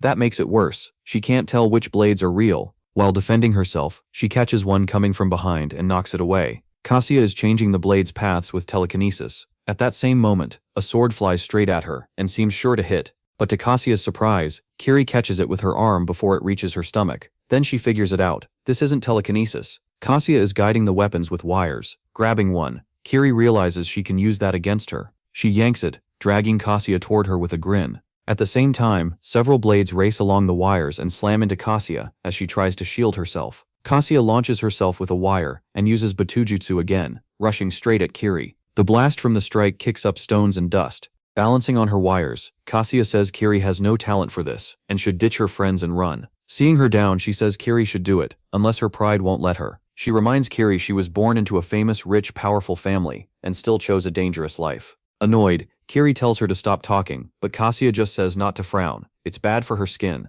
As she closes in, she says Maple World doesn't give chances to people from nothing. So is it fair that someone from a good family gets second and third chances even without talent? Kiri flashes back to her childhood, hearing someone tell her to get out of their sight and say she's only there because of her family. Cassia says Kiri's group is full of amazing adventurers, except for her, and she starts listing everyone's strengths to put her down. But Kiri cuts her off. She admits she's weak and hasn't made her master or her parents proud. She knows she's still far behind her friends. Charging forward, she says that still doesn't make Cassia better. Again, she tells her to move. There's no time. Cassia grabs her sword, calls Kiri stubborn trash, and Kiri readies her next attack. Using the wires, Cassia sends the knives at her. Kiri answers with falling moon lunar division. Cassia stares, wondering what kind of skill that is and why nobody warned her about it. Then her wires start getting sliced apart. As they snap, Kiri rushes in and says cheap tricks won't save her. Then she follows with Hitokuru 100 strikes. In her memory, someone asks if she really thinks her family is why she was chosen to be an adventurer. A man slams his hand down and says some people can't see the value of a treasure. He tells her not to let others define her or limit herself. Coming closer, he says if she truly understands that, she'll believe in herself and become stronger than anyone.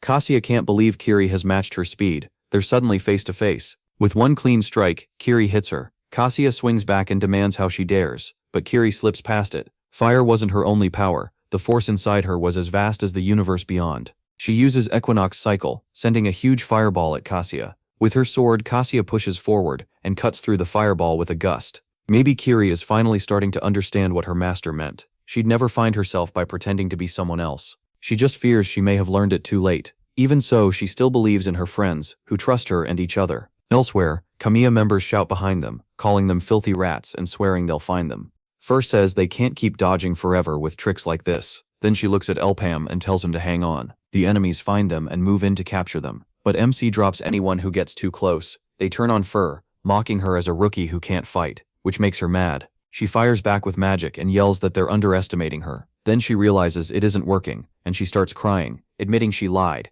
then begs them to keep underestimating her. Right after that, two blasts slam into the men closing in on her, and through the dust she spots Elpam. One enemy says he looks exhausted and suddenly drives a hit into his stomach, making him spit red liquid. Fur watches in alarm. Even hurt, Elpam reaches out toward the enemy's face and fires his skill. A huge explosion goes off, kicking up stone and dust. Bowen calls him stubborn, but when she moves in again, she sees they've vanished. Ralph says this is getting annoying, and admits they underestimated Elpam. Bowen says it's fine, their prey was already bitten. Somewhere else, Fur asks if he is okay after seeing him spit up red liquid. When he looks at it, he sees smoke rising from it, and asks if it was poison. His enemies run after him, knowing he has at most 40 minutes. The poison is deadly, causing horrible pain and fatal damage. Ralph says he won't get far. They reach two paths, and Biju splits off, telling Ralph to do his job. Fur carries Elpam through one corridor, saying she never thought it would get this bad, and she shouldn't have pushed to explore the ruins. Head lowered, he starts to worry. The protagonist tells her not to blame herself. The wound's power would have reached him sooner or later. This wasn't like the twins. That woman really was using teleportation.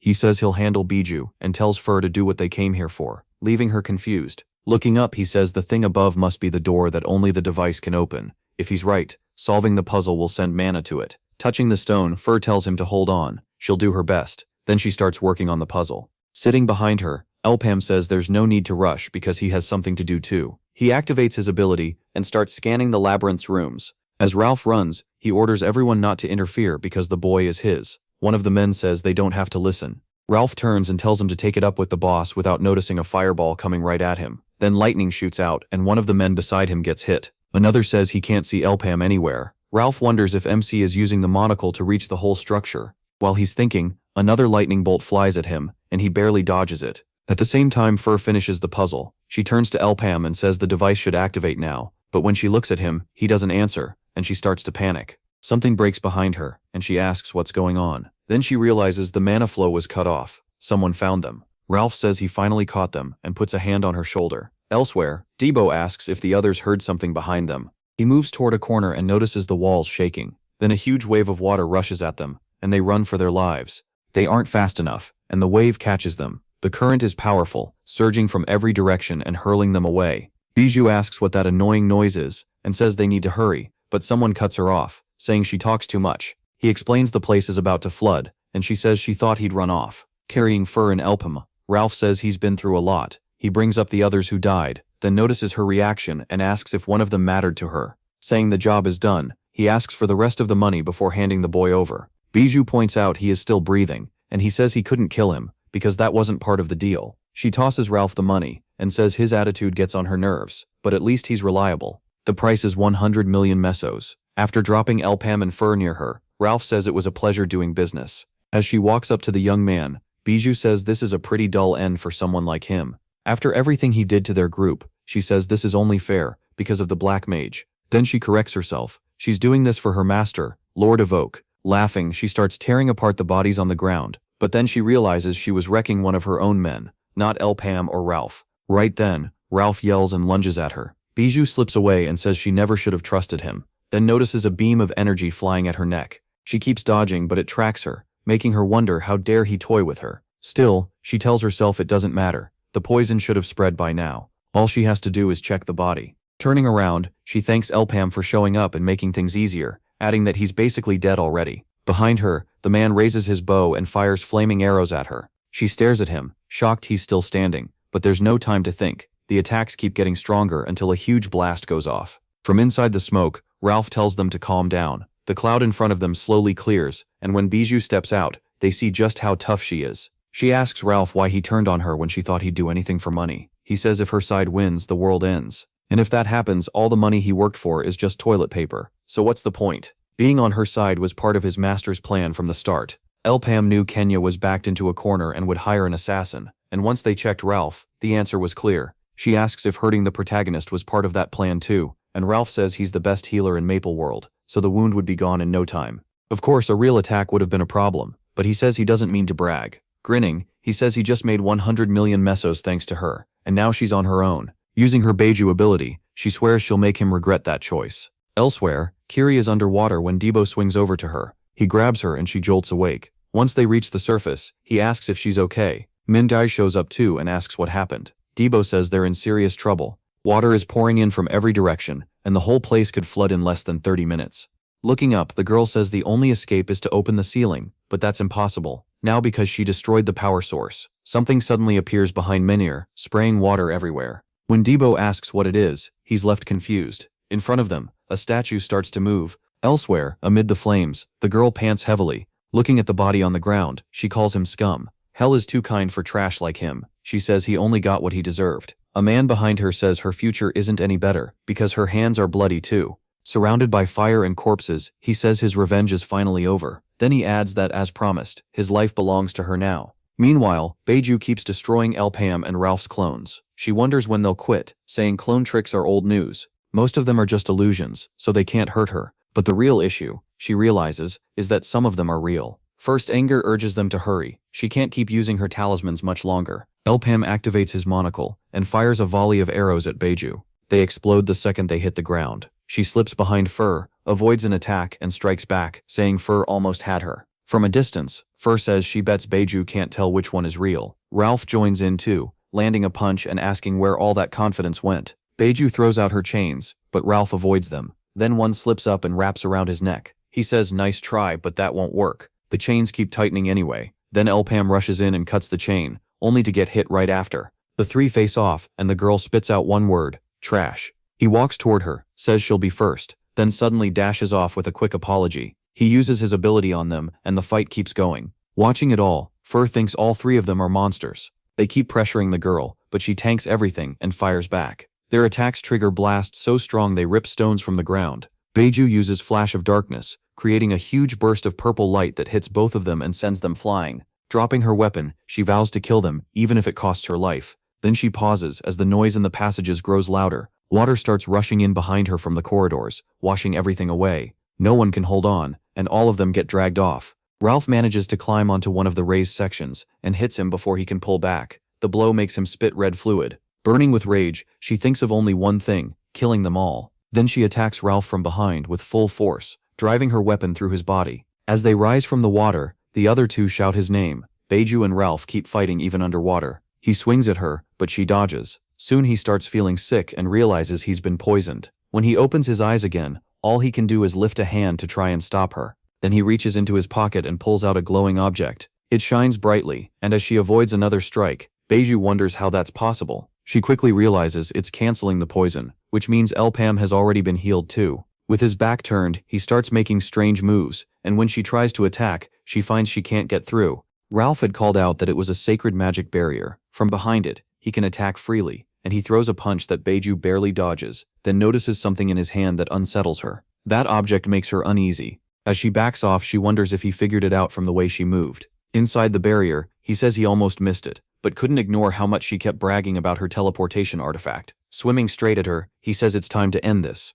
She dodges one more punch, but the next one lands clean. Holding up the item in his hand, he tells her it's useless now. Protected by the barrier, he swims right in front of her and kicks her in the stomach, making her scream. As he keeps hitting her, he says he's not dumb. He memorized her movement pattern, and it was fun while it lasted. Beiju swings her scythe with her ability, trying to cut through the barrier, yelling at him to shut up, and a huge explosion follows. The blast throws him back, and from above she comes down to slash him, saying it wasn't fun at all. But before she can finish it, he grabs her arm. Elpam is already there, bow blazing and ready to fire again. She's so shocked to see him that she misses Ralph, who says he's still here while charging his attack. His punch slams her into the wall hard enough to shake loose chunks of stone. The impact shatters her teleportation artifact into pieces. Now she can't use her darkness teleport at all, and if this keeps up, her mission will fail. Thinking of her master's order, she charges them anyway. Seeing Elpam readying his bow, she decides he'll die no matter what. He fires a flaming arrow at the exact moment she activates her power. Purple and red crash into each other in a violent clash. Beiju searches for a way through the fire. She tells herself she has to finish this. When it's over, her burning body drops toward them. With a knife clenched in her teeth, she says she'll do this for Master Evoke and charges. The only thing she hears is the man saying it's a shame, but he still has one more shot as he draws his arrow. He fires it straight at Beiju. A giant ring of fire bursts out on impact. The only thing she sees ahead is her master, telling her she did well and reaching out his hand. Smiling, she reaches for him, says she's sorry, and the flames swallow her whole. Back in the water, the statue rises again. Menor fires a crushing bullet at it, but it does nothing, and she asks how that thing can even move underwater. An explosion erupts where the statue stands, churning the water around it. The attack hit perfectly, but it still takes no damage and strikes back. The statue changes shape and knocks her into the water, sending up a huge wave. Beiju bow catches her and jams his axe into the wall to hold on. Kiri parts the water and unleashes her power on the giant. It freezes over, locking its movement. She yells that beating the statue isn't the main goal. They need a new power source to open the ceiling, and she can think of only one. Sliding down the wall while firing, the girl says she gets it.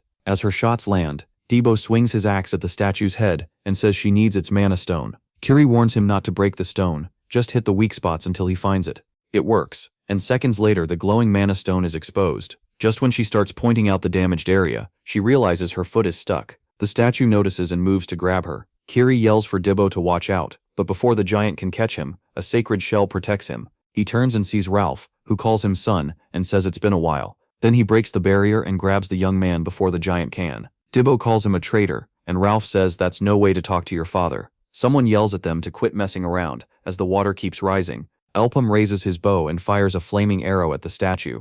MC's shot hits so hard it shatters the ice and sends everyone flying. The girl says she knew he was still alive and is glad to see him coming. Dibbo yells not to break the man of stone. Using his monocle, he spots where the core is hidden inside the statue. He tells the other guy to hold tight, then uses his power. The young man feels his weapon move by itself and gets flung upward, screaming that he's about to crash as he flies right at the giant. Manor shouts that she loves the plan and jumps in to help. Gripping the weapon, the young man says he has no idea what's going on. The other two lose it and yell at him to just move already, calling him an idiot. At last, Dibbo realizes this is his moment to shine and swings his axe with everything he has. The blow explodes on contact, blasting open a hole and exposing the man of stone inside the giant, so he dives straight for it. The giant notices something moving inside its body and reacts in shock. Ralph jokes, asking if his son tastes good, then charges in. He slams a fist into it and orders the giant to spit his son out. The hit lands and breaks off another chunk of its body. Then he keeps punching, opening a second hole in its stomach.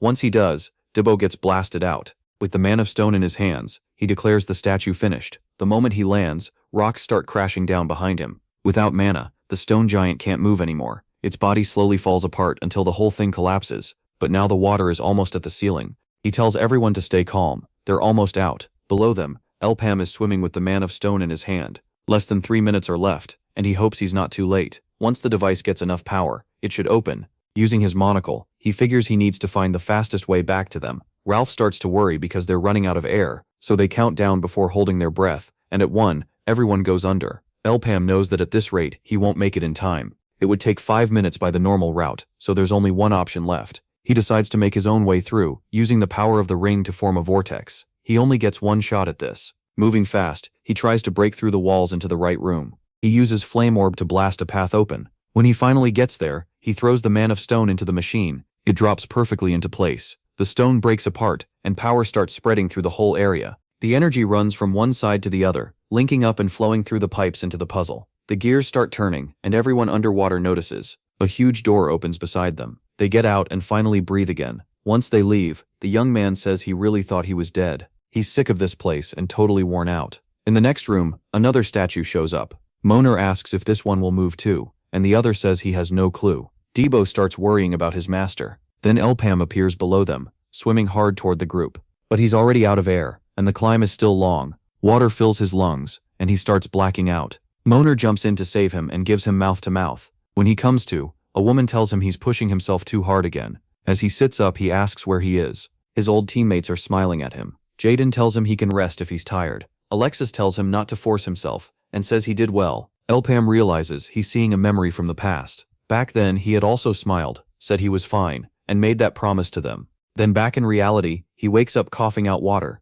After wiping his mouth, he asks what happened, and whether Minder saved him. Durbo says he got scared because Elpam took too long to wake up. Looking him over, he sees no injuries, and Ralph says that's thanks to his healing power. Then, turning to the girl, he asks if something's wrong. Embarrassed, she says it's nothing. Ralph says everything went as planned, except the last part. The young man complains they should have told him first, but Ralph says to trick the enemy. They had to trick their allies too. Elpam starts asking about the first attack, but the man quickly changes the subject. Then he asks why he was carrying Baiju, and the answer is that he had a promise to keep with Garfor. Right then, Fur suddenly runs off, leaving everyone confused. She reaches a room with an artifact, and shouts that she found it. It's the hero's item. Still, no one knows if it's the real one. Fur insists it has to be, since it matches the description exactly, and says it's the key to Phantom's vault. Phantom, the greatest thief in Maple World, hid all kinds of treasure in that vault, and this necklace was the key. She picks up the artifact and thanks everyone, but then stones start dropping all around them. The room is collapsing, so everyone runs.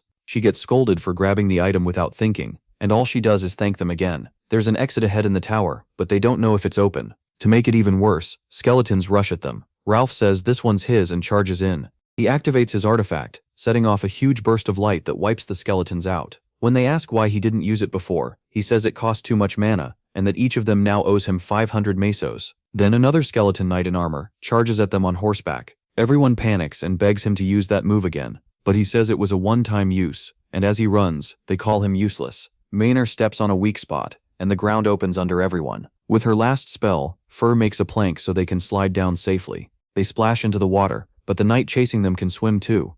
Elpam calls for Kiri, and she already knows what to do. She uses lunar division, freezing the water to stop the knight. The skeleton roars in anger. In front of it, Minder aims her weapon and tells it to stay. With one blast, the area is blown away, including the knight. Fur warns them they're about to slam into a wall. Using his bow, the young man shoots it apart. They still have to move fast, because the bridge is about to give out. They race up the stairs and find the portal. Fur tells them not to stop and to jump when she says so. Everyone leaps for the portal as the tower falls apart behind them. A spider says it can no longer feel Baiju's energy and calls this another failure. A man below it says he has no excuse. He will pay for this with his life. The spider says it can take his life whenever it wants, but first it wants to show him something. It says it's time to change players. The Lord says there's still hope. He tells the young master that he must still be alive, since the portal remains open. Since they weren't a full team yet, 6 more people can still enter, so he offers to lead a rescue squad. He gets angry and pounds the table. A young man talks about a group carrying several valuable items and protected by special guards. Just what you'd expect from the sons of Maple World's richest men. The girl asks if Kanye is scared. Everything might blow up in their faces. She says the whole thing feels shady, and suggests hiring Goldrich. Turo gets tense when she hears someone come in, but relaxes when the voice reaches her. The door opens, and the newcomer says they couldn't ignore this. That only makes the girl more sure she knows that voice. Fur asks Elpam why he won't give her the ring, and he says simple, he just doesn't want to. Now excited, the woman becomes sure she knows who he is. She runs over in tears of joy after recognizing him, but stops when someone suddenly yells at her to shut up. That person grabs the young man by the collar and demands the ring back, while an annoyed Elpam says he only took it like they agreed. The arguing keeps going, and the girl feels relieved. Soon, good news starts spreading through the papers. They report that Jack Rich is trapped in the portal, and people can't believe it, since his team was supposed to be one of the best. Everyone talks about the huge 150 million meso ransom, and plenty of people want in on the biggest story in town. Ralph says his urge to save people is on fire, now that the master is gone.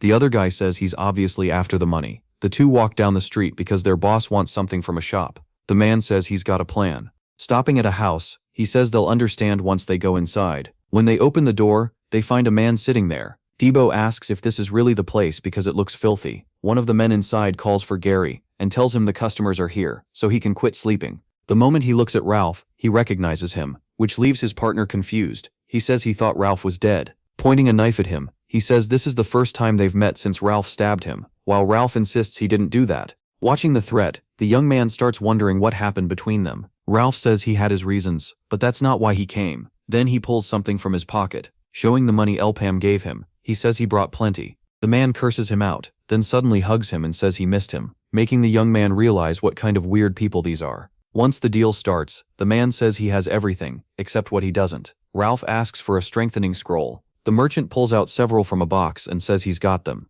Debo says those are just normal scrolls, and the man asks if he's blind. They go back and forth for a while. These scrolls can boost other items by a set chance. Picking one up, he says this one has a 100% success rate, but they call it trash. Ralph says they're getting ripped off and tells him to take a closer look. What matters most is the success rate. They need a rare scroll with a low success chance, but a huge payoff. The merchant says he profits by selling things he doesn't even have, and Debo calls him a scammer. Now things are different. Top-tier scrolls count as military gear, so selling them is against the law. Outside, Ralph grumbles that the trip was a waste, especially since he really needed those scrolls. Still smiling, he admits he would have bought 50 if the guy actually had them. Then a hand lands on his shoulder. The merchant grins and says he wasn't done talking. The Archmage Freud Dragon Master, also called the Draconic Mage, went by many titles, but the most important one was Master of Time Magic, and he hasn't shown up in the last day. 800 years ago, when the Black Mage was about to be sealed, he cursed 6 heroes and froze them in time.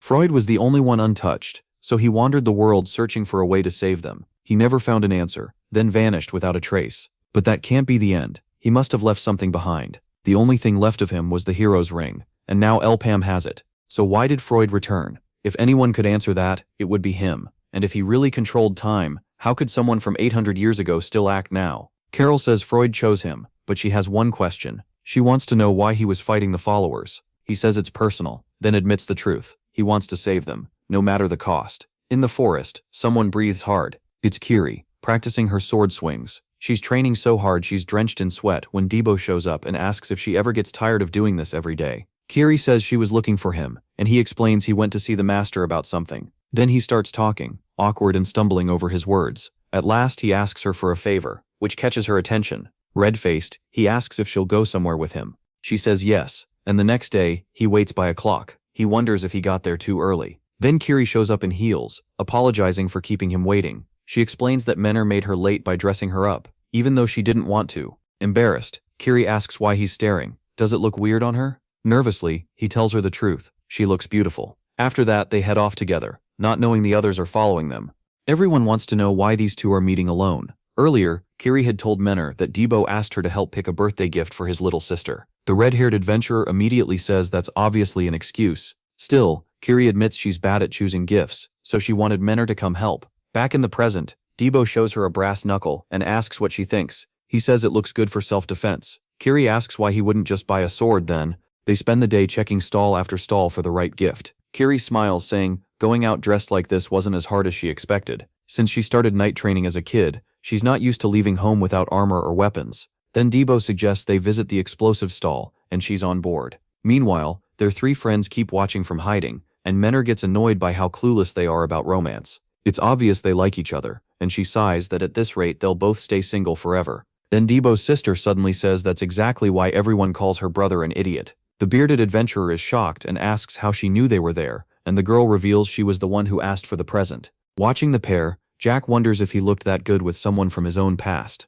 Menor shuts him down, saying she doesn't care about his love stories. Elpam cuts in and says they're wasting time, but someone fires back that he only says that because he doesn't care about romance. That surprises Menor when he says he actually does. He's even dated once or twice before, he just doesn't have time for it now. Curious, Menor asks what happened. Elpam says that's all in the past, and the person he loved isn't even alive anymore. Then he thinks about it more. He came back in time, so maybe she is still alive. By nightfall, Debo thanks Kiri for helping him. Kiri smiles and says she's glad she could help, and that Denev will probably love the gift. She says goodbye and starts to leave, but Debo asks her to wait. When she turns back, he loses his nerve and just says he'll see her tomorrow. Beaming, she tells him to ask anytime he needs help again. When Debo gets home, he finds his sister and friends inside and asks what they're doing there. Somewhere else, a cry for help rings out. Fast. A hooded boy blocks a monster and warns it that he won't let it go any farther. But a man marked with wicked symbols and a snake on his back releases his power and pushes straight inside, heading for a stone that seems to be his real target. With a grin, he says he's finally found the sealing stone of the Kiri Froy, the one said to hold the power of time. But when he grabs it, he feels no magic at all. Enraged, he starts smashing the place apart and demands to know who dared to do this. He decides he has to find that person, no matter what. That's where this video ends. If you don't want to miss the next part, turn on the notification bell, and I'll see you next time here on this YouTube channel.